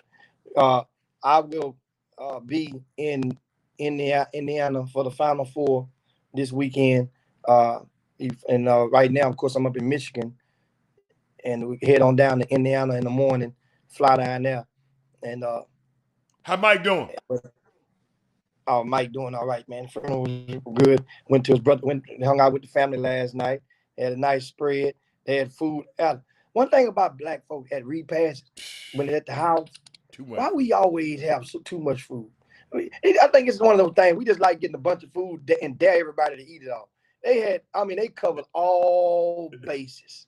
He said spread. It was like Amistad was coming home in that show. I'm talking Amistad. about they had food galore.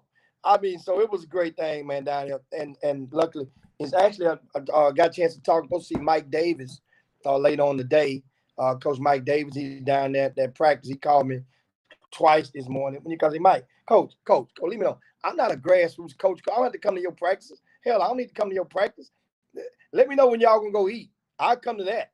And then so he started laughing. But and Mike Davis actually, I didn't realize that the Detroit. Understand, man, you don't realize how good you got it in Texas till you leave Texas. Hell, the city shuts down here at 10 o'clock at night. COVID is a rampant up here in Detroit. And the numbers are high. And, even though I'm vaccinated and, and I'm masked up, you still, it's how about this? The liquor stores stay open to midnight in Detroit. Well, how in the hell you gonna but the clubs and the bars close at 10. But I thought you said that curfew is at 10. No, not curfew. The bars close at 10. Oh, the bars close. Okay. Yeah. The Okay. bars and most restaurants and bars close at 10 in the city limits. But the liquor stores in the city limits, they open to midnight. I mean, you can take your party somewhere else. You just ain't gonna do that's backwards. So yeah, Tracy Dildy, I'll give Tracy Dildy a call. Thaddeus Moody. So if you see him, tell him I said hello. We'll do, man. I mean, he's on the staff with Mike Davis, I think, still. And Barry McDonald said go hang out at Motown. I ain't going no. Hey, y'all. Hey, Jimmy, check this out. Check that shoulder out, buddy.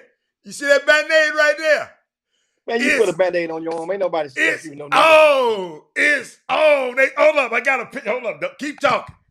I'm going to put my picture up here while you talk. Yeah. Hey, yeah. They stuck the old man. Hey, Jimmy, they told me to move this arm around a little bit. You's a hater, man. Well, huh? and I like the conversation that's going on with Dane Irvin and Jacoby. And Jacoby what did saying, Jacoby man, talk about? I know folks love Kenny. They say that Kenny's a dope dude and all, but it's way more qualified people for the job. Coach Davis, like Mike Davis, and Coach Lavelle Moten, who is at the HBCU, I think, North Carolina A&T. I think that's where Lavelle at, if I'm not mistaken. But my thing understand, is, the first order of business, though, okay, is as a coach, is to be able to, one thing about it was athletic director, it's an old saying. And the old saying is, for an athletic director, when you make the hire, the AD in their lingo, you must win the interview. You must win the interview. You must win the announcement, the press conference. Meaning that at the initial press conference, during that initial interview process, after the head coach's name, when he walks up to the podium for that presser, either it's going to be a win or a lose moment for a lot of schools. Just like Lamar University, they won the press conference. They won it already because it's nothing that you can frown on from them hiring Alvin Brooks Jr. Zero. His resume speaks for itself. You're hiring one of your own. You're hiring one of the best ever to ever put on one of your uniforms. You're hiring a guy who's been a career college coach, at the Division I level, who's produced a Division I fluent, a very prominent a son as a coach, who has the ties that are active in the community, not just limited and restricted to Houston or Fifth Ward. He has ties all over. And guess what? Ain't nothing you can say. It's won already. You hater? Look at you hater. They got the old man up in there. Got it. I love it. Say, man, it ain't nothing in that needle. Look. Hey, I don't know. I don't know, Jimmy. They It shot might some be water rough. in your arm, dude. You don't know what's in that needle. You must But look at Jimmy, the needle first. but Jimmy, I Let me love look what at that. Jacoby said, but Jacoby just don't understand sometimes, man. It ain't about experience all the time. Jacoby. I'll guess her here, Jimmy, whenever you get ready. It's not Yeah. about experience all the time, Jacoby. It's a lot of people got less experience. Mark Jackson came right out of the booth, straight to coaching. He didn't have no experience. Sometime, Steve Kerr, he didn't have any experience. He came right out of coaching and went and coached and got him 3 or 4 championships. So Kenny Smith has forgotten more about this game of basketball than I probably would ever know. And the key thing is, have you ever watched him diagram a game at halftime? That's why they have Kenny going to the board. They don't have nobody on that set going to the board but Kenny Smith. So it's he is qualified just because he have not had a coaching job. Now he's gonna need some people around him to know about the college coaching game, of course. But he's qualified. Don't ever. Jason Kidd, great one. Jason Kidd. Barry Donald, they say they missed it, Jimmy. Let me put it up there one more time for them. Y'all get one more shot to see me sitting in the car and get my shot. I didn't get that. Yeah. Could you try again? And my Siri is trying to talk on my phone. But Jimmy, we got some special guests today. I'm gonna introduce them. Yeah, absolutely. And as you get ready to cue them on in, want to remind you guys that on April the 9th through the 11th is the first installment of the quartet of events from the JRB collaboration. Remember, that's Brian Jolivet, Rick Nelson, myself, Jim Hicks. We to do about 4 events this summer. The Kingwood Live is the first one. That's right. That's April the 9th through the 11th. That'll be headquarters, I think, at the gym.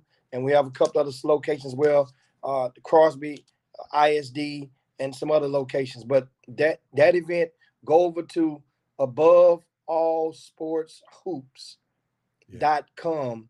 And if you're interested in registering your team, that's the Kingwood Live. One thing you know about the JRB events, and I tell you guys all the time about janky event promoters and directors, you know this event is going to be ran properly. You know the event is going to be ran with care. That's my new thing. It's an event ran with safety and care for your teams. This is the thing. And if you're thinking, another thing about the Spring Icebreaker recently happened, a lot of people didn't realize. Somebody called me yesterday, said, "Man, I didn't realize you had the rosters on the app." Yes. So that means that people can go even in the day after, or if you got mixtapes, you can go and take a screenshot of the roster, send it to that college coach, send it to that mixtape maker, whoever it is. But anyway, don't forget, April the 9th through the 11th, the Kingwood Live. That's the event that if you're thinking about it, hadn't made a decision, grassroots team, come on over. We love to host you and put you on that main court, give you a premium opportunity for the advancement of the exposure for your program. Anyway, you had to take it away with our guest. We got Medical Mike. Yep. We got Medical Mike from Concierge Scheduling. Mike that can hook you up with any doctor on the planet. I'm gonna bring him on first, cause guess what? He got one of the Michael Jordan of orthopedic surgeons about to come on and talk to y'all about it. Just hold on a minute. I'm gonna bring on Medical Mike. That room a little dark in Mike, and I know you need to turn on a light, but it's okay. Because you got I got all the lights on. Okay. You got a special guy, cause I done looked him up, Mike. I done looked up his resume. Hey, y'all, his resume so long it take up 2 pages. So I'm not about to call out all this stuff, but Mike, would you please? This is gonna be the first time we ever let somebody introduce our guest. So you do the honor for me, Mike. Yes, sir. Sports medicine doctor, orthopedic doctor. Keep going. Dr. Enrique Pena. Hold on. St. Joseph Hospital. Let me put him in there. Hold up. I got something for you. Go. I got something for you, Doc. I got something for you, Doc. Thank you. What's going on, man? Can you hear me? Welcome to the Chop Shop. Oh, it's my pleasure, my honor. Thanks for having me. Okay, Mike, we're gonna let you and Jimmy, me and Jimmy start out. We're gonna let you start. Explain to us how special, because you don't just bring any doctor on the Chop Shop. You make sure he the baddest man in the land before you bring him on the Chop Shop. And tell us how he can help our kids, how he can help our families, and what we need to do. How can we get hooked up with Dr. Pena? Well, the first thing is why he's so special is that he's personable. Okay. I mean, he's a great guy. You can call him anytime. You need any type of help, he's there. So that's number one. Because that's what you need when the parents come in. They need somebody that can relate to the kid and to the parents. So that's number one with Dr. Pena. Second of all, whatever I ask him to do, he's all in with it.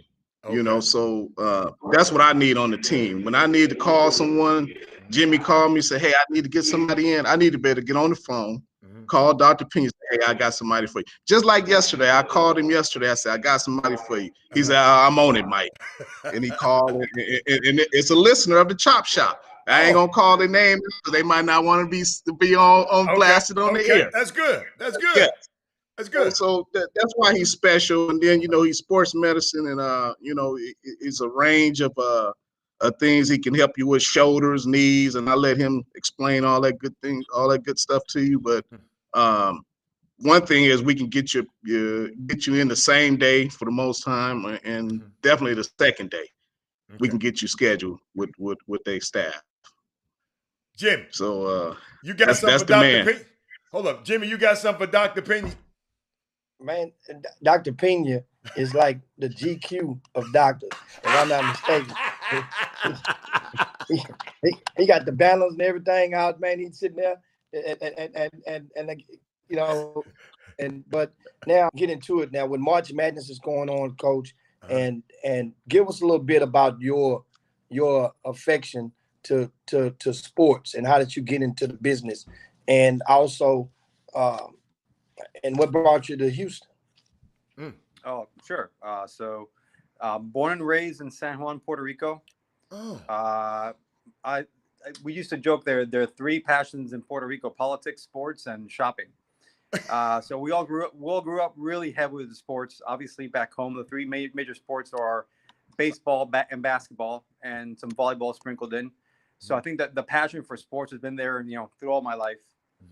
I think I got into the sports medicine aspect because as athletes, you know, we get injured frequently. So I got to know my doctors pretty well.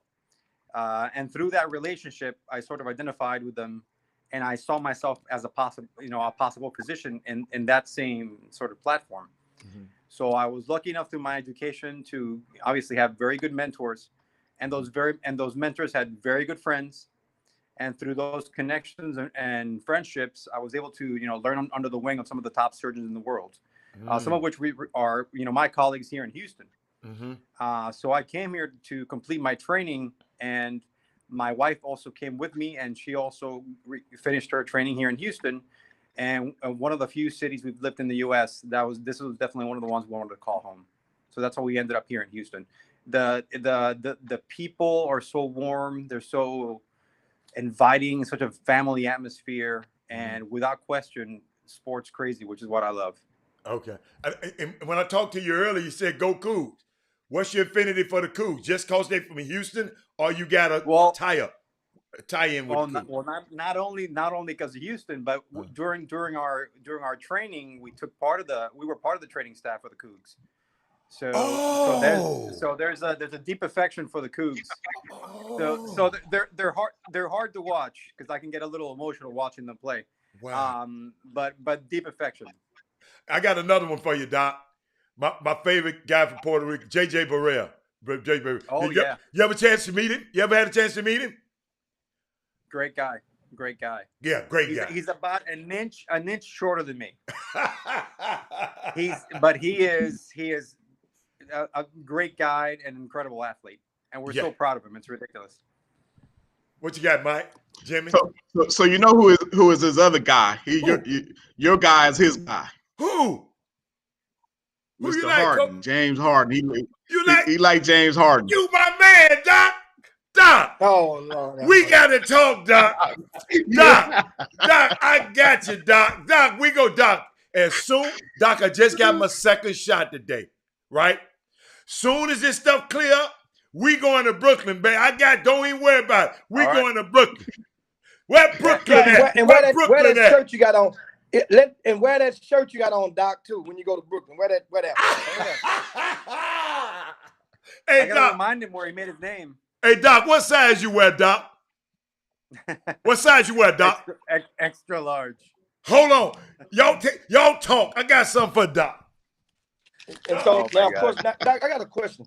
Of course, when we talk sports medicine, we're here with Enrique Pena, and he's an orthopedic doctor over at St. Joseph's Hospital in Houston. Here's a question. I'm going off the grid, and then we'll come back and talk some sports medicine. What explain to me, why is it that the prices for, like, say, medicine are so much cheaper and there's so much disparity, let's say in Mexico, than it is in Texas at the border? I mean, I know United States of America, why is it so much cheaper? Or why is it, in other words, why is it so much higher? That should be the question. In places like United States and other countries.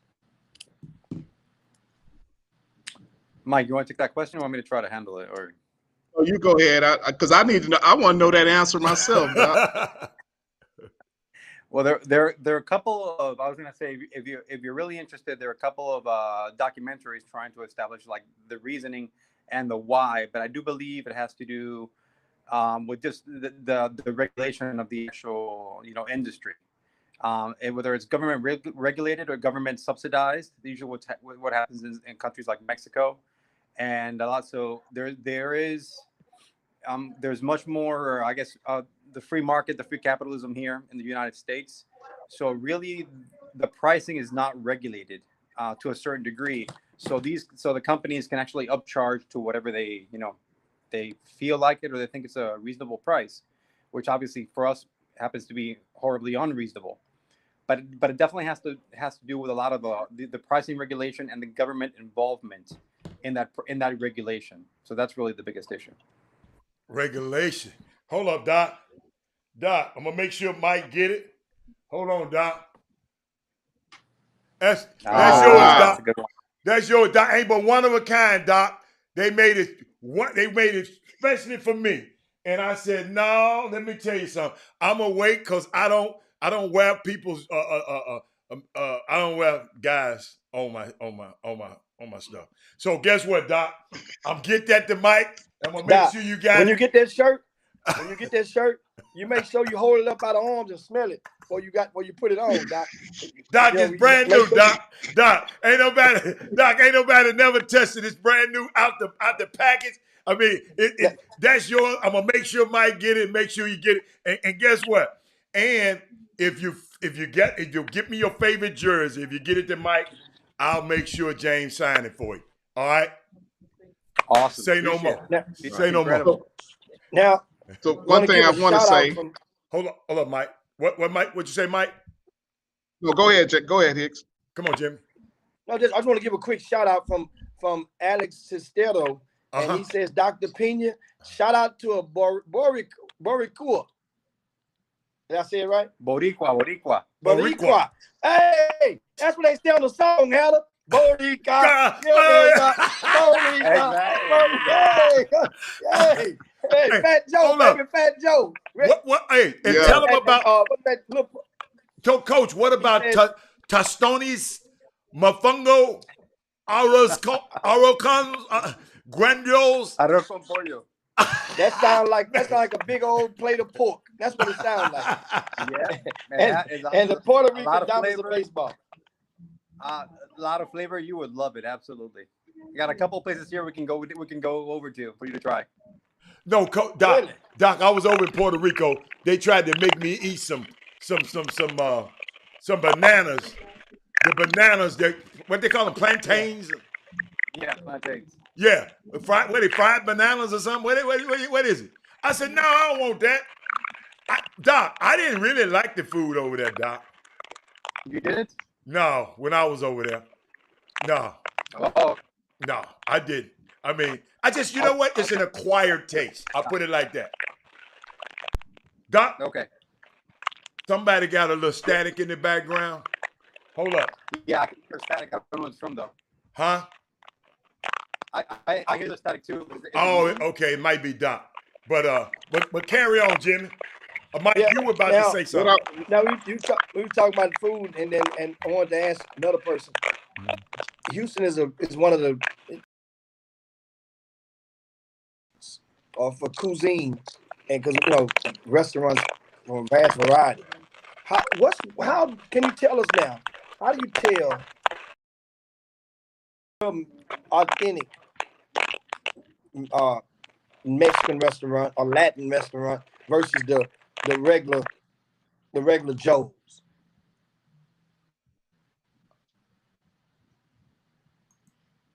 You asking me? Is it there? Yeah, it was. Matter of fact, I put you on mute, I put you on mute, Doc, because that's where it's coming from. So what you do, Doc, I'm gonna take you out, and you just come back in, okay? Doc, I'm gonna take Doc out, and you just come back in. Yeah. Medical Mike right here. Medical Mike. The most common injury among these high school student athletes right now is what? I would say ankles Yeah. and shin splints. Why? The ankles because they wear them low profile tennis shoes. Number one, if you're gonna wear your low profile tennis shoes, you need to have your ankles wrapped, taped every day. I mean, because you're gonna sprain your ankle. You're gonna twist your ankles. There's no doubt about it. When we played, we wasn't allowed to wear low cuts. We wanted to wear them, but they like, no, you got to wear these high tops. And then if you sprain your ankle with them high tops, you got to get your ankles taped. And that's the issue that these kids are having these days. And then shin splints is a big deal. For one thing, with shin splints is, they jumping pretty high nowadays, and from jumping and coming down, they don't realize you put a lot of pressure on your shins, your lower part of your legs. So and then there's what can you do with shin splints? It's rough trying to recuperate from shin splints. So and then of course like at your event you get a lot of hitting the eyes and slashes and stuff, cuts on your eyes and stuff. So I think that's about number 3. But I think ankles and shin splints are and I don't know if you noticed that tendonitis. That bone right there below the knee. Oh my goodness. A lot of kids over to us want their little wrap around that bone there for tendonitis. Okay. So and that you got to do a lot of stretching. I hear parents at your event, oh, come over here and get your stretching in. Some kids don't stretch at all. They go out there and play. They think they're not gonna get hurt. But you gotta stretch, man. I mean, how you gonna jump if you don't loosen up the muscles? Go ahead, Doc. And Doc, I want to ask you something too, Doc. Because he mentioned ankles and he mentioned high top. Doc, I'm looking at the high tops now. That's not that much support. I mean, so how if you don't have if it's low or high, but that little piece of cloth up there ain't helping nothing. Maybe you can help me, Doc. I mean, low tops or high tops, it don't matter if you're gonna twist that ankle. Exactly. So the only thing the high top or taping the ankle helps, it's what's called proprioception. Okay. So which means it's like you having that tissue against the skin. It's like an extra warning to the ankle. Is like, hey, we're going in the wrong direction, kind of thing. Oh. So whether it's a high top or taping, it does the same effect, right? It's like a quick like we were touching a hot stove, right? Oh. It's a quick neuromuscular feedback saying, hey, watch your ankle. So it's about to happen. So that's what the high top and the taping is really for. And so I sort of walked into the conversation about low tops. So the low tops today are very different than the low tops, from yesteryear, like the Chuck Taylors kind of thing. So the low tops today are designed to stabilize the back half of your foot. So and I remember when I heard this conversation when the Kobe shoes came out first. Yes. Because Kobe popularized the low top shoes. Mm-hmm. So Kobe's main point on the shoes was that if soccer players can wear low tops, why can't we? And he made a very good point. So what the soccer shoe provides, which some sneakers now provide in basketball, is what they stabilize and sort of cup the heel, and by stabilizing the heel, it sort of provides it like a rocker, so it protects it when it comes down from the jump. So it actually automatically stabilizes it, so it prevents the ankle from rolling in. So the technology has changed, but that definitely has helped. So is it any preventive other than taping? Is it any other particular? Can you strengthen your ankle? Because it's so common. What can kids do to strengthen it? I know if your ankle's stronger, if those tendons are stronger, they'll heal a little bit better. Doc, Mike. Yeah, exactly. Yeah, the reality is Rick Brown said something that I see these kids don't do these days. He said we used to wear 2 pair of socks, and we did. Yeah. But these kids don't wear 2 pair of socks no more. They barely wear socks. So you need to wear 2 pair of socks, and that helps the bottom of your foot first of all, and your toes. Yeah. Rub it inside your shoes. So they need to go back to wearing 2 pairs of socks if you're gonna wear these low cuts, and I think get them ankles taped.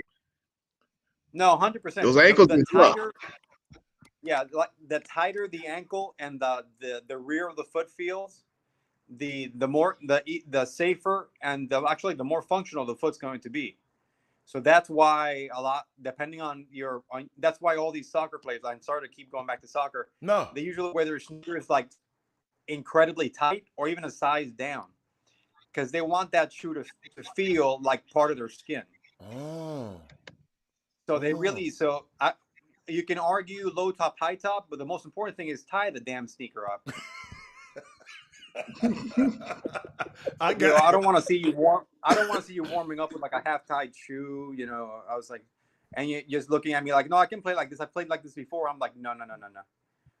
What about ankle braces, Coach? I mean, Doc, what about ankle braces? Oh, 100%. Definitely help. Okay. Yeah. It's a good way to return back on the court much quicker than having to wait till the ankle heals. It's like an added defense. It really does help. Okay. But but the braces really help in twofold, right? It helps mechanically and it helps up here. Yeah. I wouldn't let my son. I'm sorry. I wouldn't let my son even practice or work out. If he didn't have on those ankle braces, you couldn't play or you couldn't do nothing. Yep. Couldn't do nothing. What were you about to say?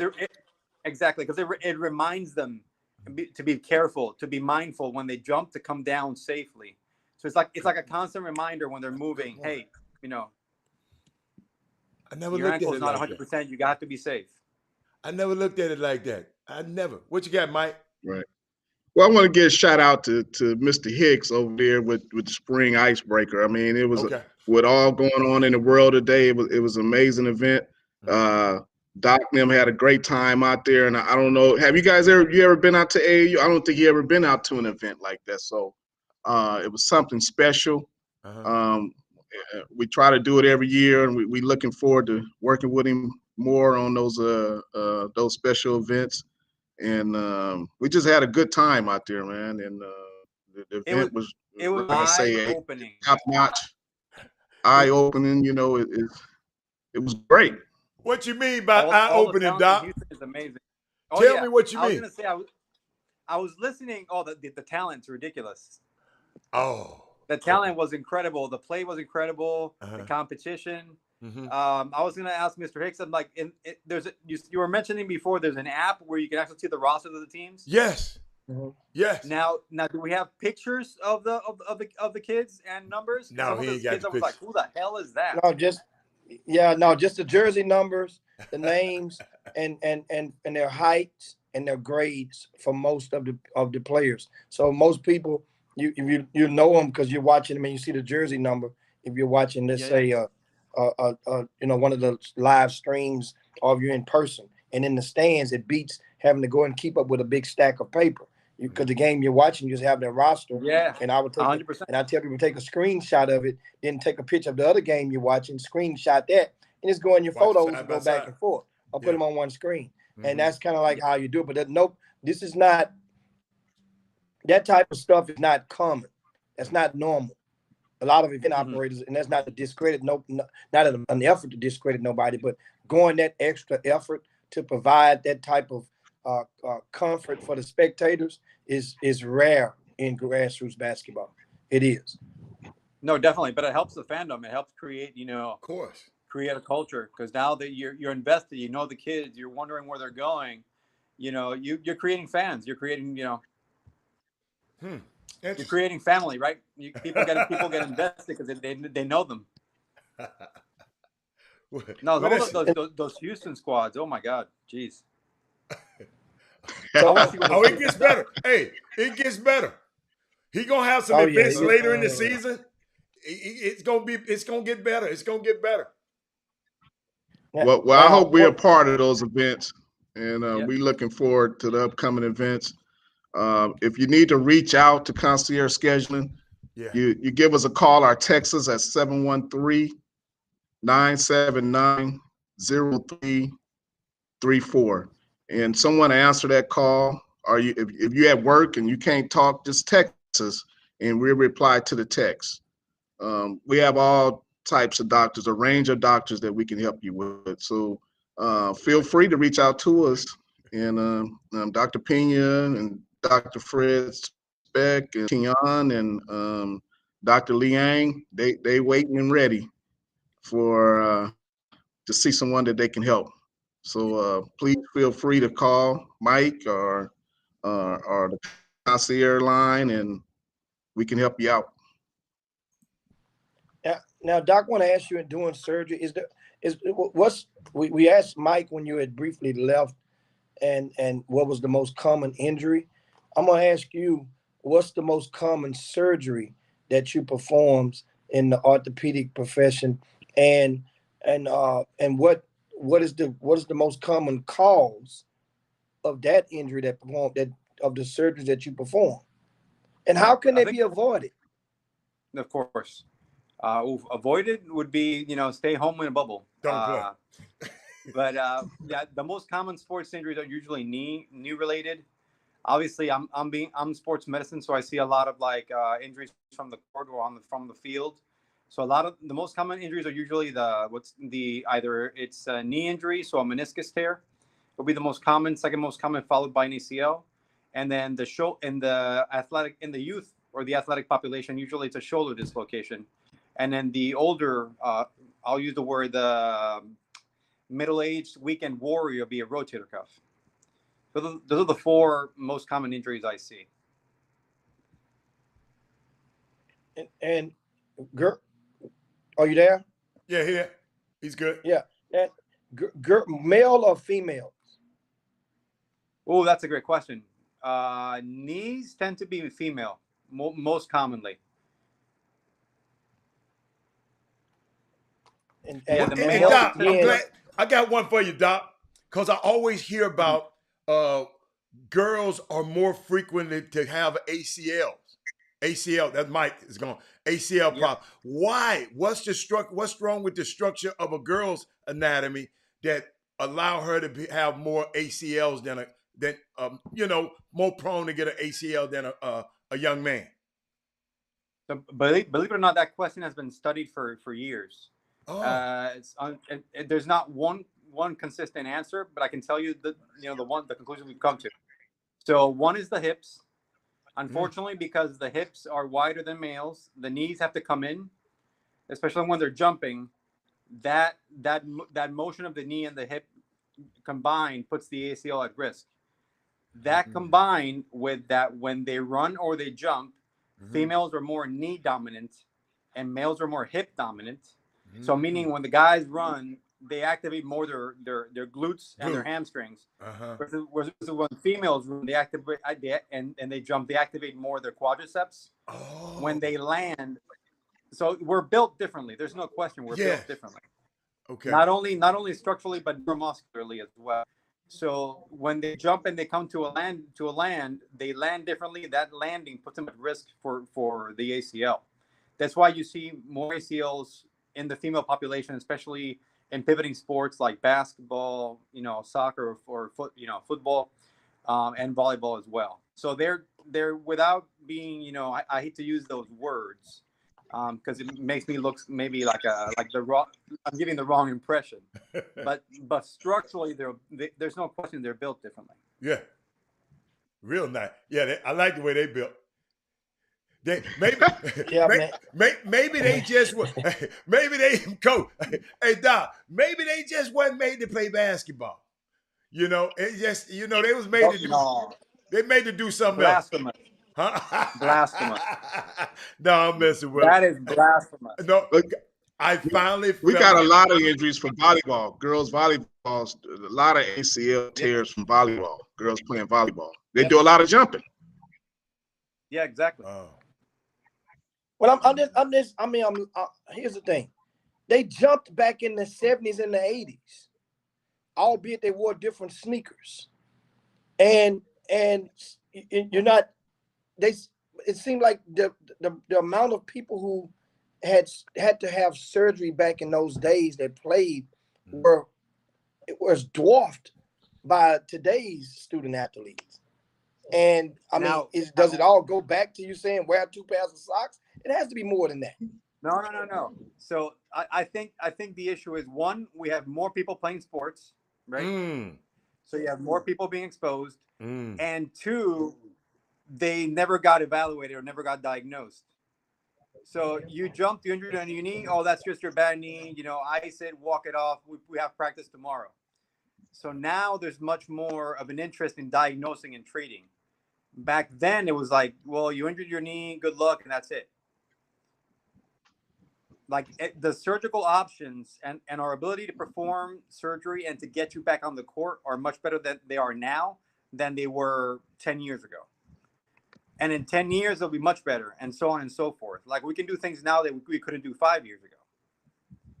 But I think it comes, and that's a great point. Great point. I agree. But I think a lot of it came from, I injured my knee and I just, took some time off and I came back, because, for example, I injured my knee twice in high school. I walked it off, iced it, braced it, and kept playing. And then I get to college, I finally get evaluated, and lo and behold, I've been working with a meniscus tear for 5 years. Wow. So that I think back in the day was a little more commonplace. Like the trainer would just ice you, inject you, get back out there. Jimmy, did they used to do you that when you played baseball? You didn't never get hurt, did you? Huh? I mean, the injuries in baseball are not as common as they are in the other contact sport, in the other sports like basketball and football. They aren't. Most of your injuries in there are just because you didn't stretch, or if you ran into a fence or something. That's obvious. But most baseball injuries are. But the rotator cuff is like it's a lot well, of yeah, them every year. A pitcher. Yeah, and a pitcher is going to receive the most injuries. What'd you say, Doc? Yeah, baseball injuries tend to be attrition injuries, right? Like overuse. Because the repetitive nature of the sport, right? Okay. They play X amount of games in X amount of days. That's right. So the tissues don't have time to heal, really. So they're overuse injuries. That cuff, wears away. The tendons wear away. The pitchers blow their elbows out. So they're all overuse injuries. What you see in the contact sports, like Mr. Hicks was saying, is more like the actual collision, like the trauma. I got you. Which you see either a ligament, a tendon, or a bone breaks. One of the three. Hey Doc, how many golfers do you see? Do you see a lot of golfers? Yes, we do. What about, because my lower back, Doc, back that lower back, Doc, I don't care. I be stretching, I be doing it. Just something about that lower back, man. I guess because I hit it so long, I don't know. Maybe I hit it too hard, so I don't know. But that lower back kick, is there anything I can do to help that other than, doing the a massage?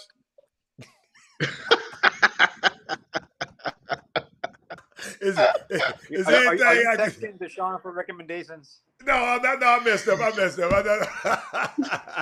I shouldn't have said that.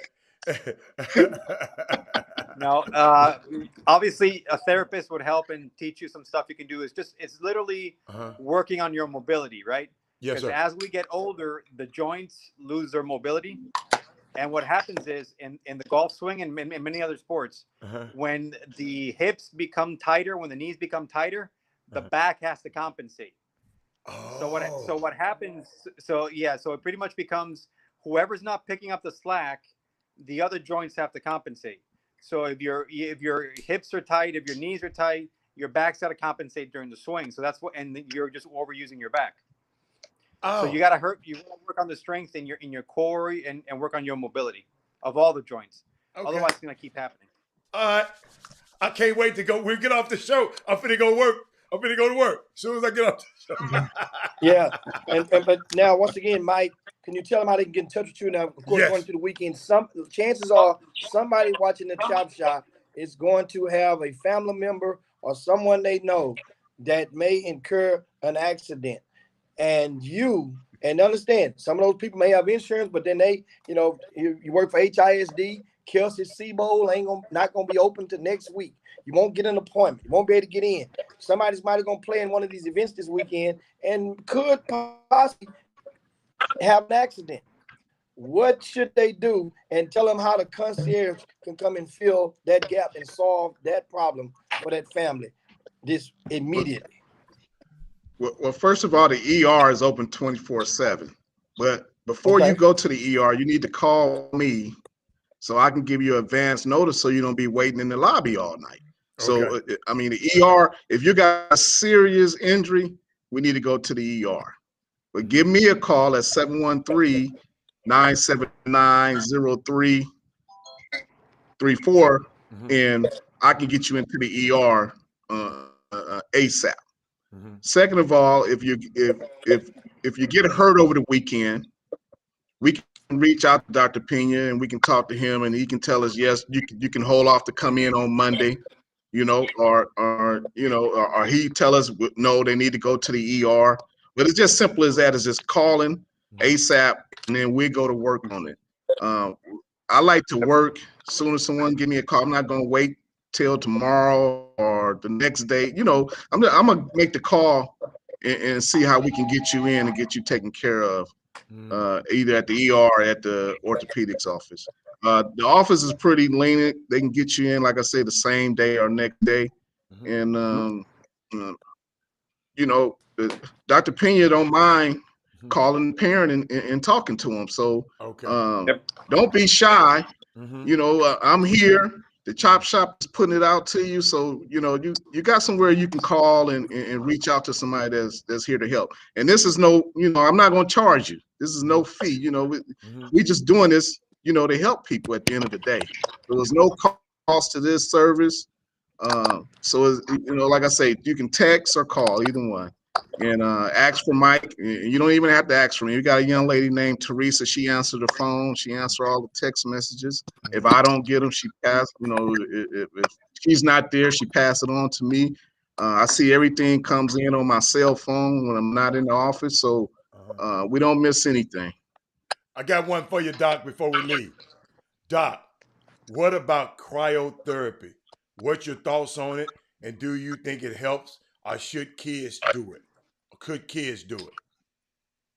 Kids can do it, obviously under the guise of a trained professional. It does help with the overall inflammation of the body after the workouts. It's a good recovery tool without question. Just make sure you don't go to just any facility. Make sure you know where you're going. Okay, Jimmy. That's Yeah, it. and That's all I that got. pretty much wraps it up for the day. I want to thank Hold you on, guys and Doctor. Hold on, Jimmy. Mike got something. What you got, Mike? Let me say a thing. We got some Chop Shop viewers right now. I gotta just come up on my iPhone, on my watch. I'm looking at the messages we getting from the Chop Shop viewers, man. That's what I'm talking about. The Chop Shop is, this is a big ordeal for us, for me personally. And I got people call. I'm getting your messages right here in live. It's coming in live, Hatter, right now from my people on the Chop Shop. I love it. I love it. Hey, we Thank got you, people guys. like Jim Hicks Appreciate it. breaking news that Breaking don't nobody news. even know about all over the world, and they trying to There think you they go. breaking it today. And Jimmy done talked about it last week. This chop shop is different. It's different. It's different, Doc. It's different. It's a different animal. So Jimmy, take us on out of here, man. Yeah, man. And so I'm just laughing at Herb. And Herb say, Medical Mike look like he need to be over in the RV with me. And his buddy Pete. You know, they have a different fraternity, Mike. That's a different fraternity right there. They use the Indian medicine over there. Oh man. They use what Big Chief used to use back in the woods, back in the old Mike, days. don't go over there, Mike. Don't go over there, Mike. No, sir. Hey, say, man, I'm telling you right now, Mike, I can't save you. Your ass gonna be in the middle of on the side of the street, sitting there like that movie. All I'm gonna say the name of a movie back in the day, Up in Smoke. That's what's gonna happen. You over there with him. But anyway, guys, Cheech and Chong, that's next it for movie. the day. We thank everybody for joining on the Chop Shop. Dr. Enrique Pena, hey man, great job today breaking down some of the injuries. Soft, you guys. Next time we better get more questions in for the doctors and of course Medical Mike as well. Make sure you call them. Give them that number one more time, Mike, for them to call. 713 cell phones. 713-979-0334. You can call or text. Awesome. 979-0334. That's the number. Lock that number in. I'm telling you. Yeah. Understand something. It's locked in my phone. He's making your trip to the emergency room a VIP experience. Yeah. Trust me, I know it happened firsthand with Sam. Can you imagine getting the VIP? I mean, getting the emergency room, all the people sitting there, Yeah. stinking all over the place. People over there scratching and coughing, and one of them ain't got no mask on, and you got to sit there with them. I said, Mike, get your ass rolled clean to the back. Hey, he get you up there in the room upstairs. Remember, Adam, the upper room. He get you up there. That's what Medical Mike gets you up there. Doc, Hey, I had to deal with down. this every day. Doc, I had to deal with this every day, Doc. He's something else. But take us home.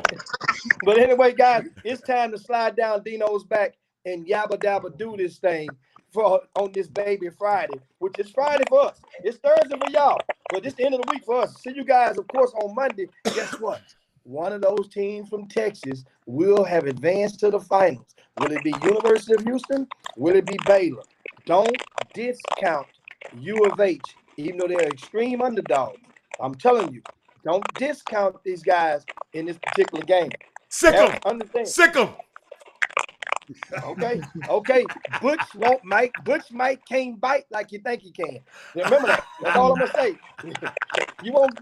Let me tell you, them Cougs is rolling right now. I got all type of red stuff in my bag. I'm gonna be wearing when I get down the end of this weekend. I'm gonna floss down there like I'm telling you. Boy, it's going down. But anyway, thanks so much, guys. Robert Haller, on behalf of him, myself, Jim Hicks. Make sure you follow us on social media.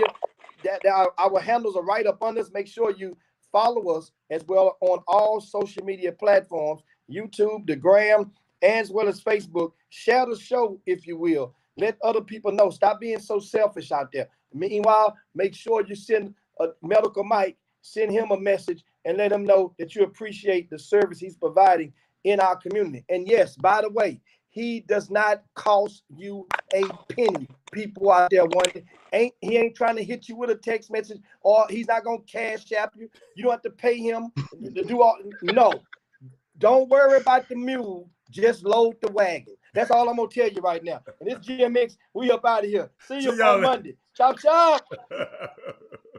We out. I see y'all later. Jim Hicks, Rob Hatter, you are now tuned in to the Chop Shop. I'm Retro, let's get it. We in the Chop Shop, we live in the Chop Shop. We talking sports talk, we live in the Chop Shop. We in the Chop Shop, I'm talking sports talk. So turn your dials up, it's live in the Chop Shop. We in the Chop Shop, we live in the Chop Shop. We talking sports talk, we live in the Chop Shop.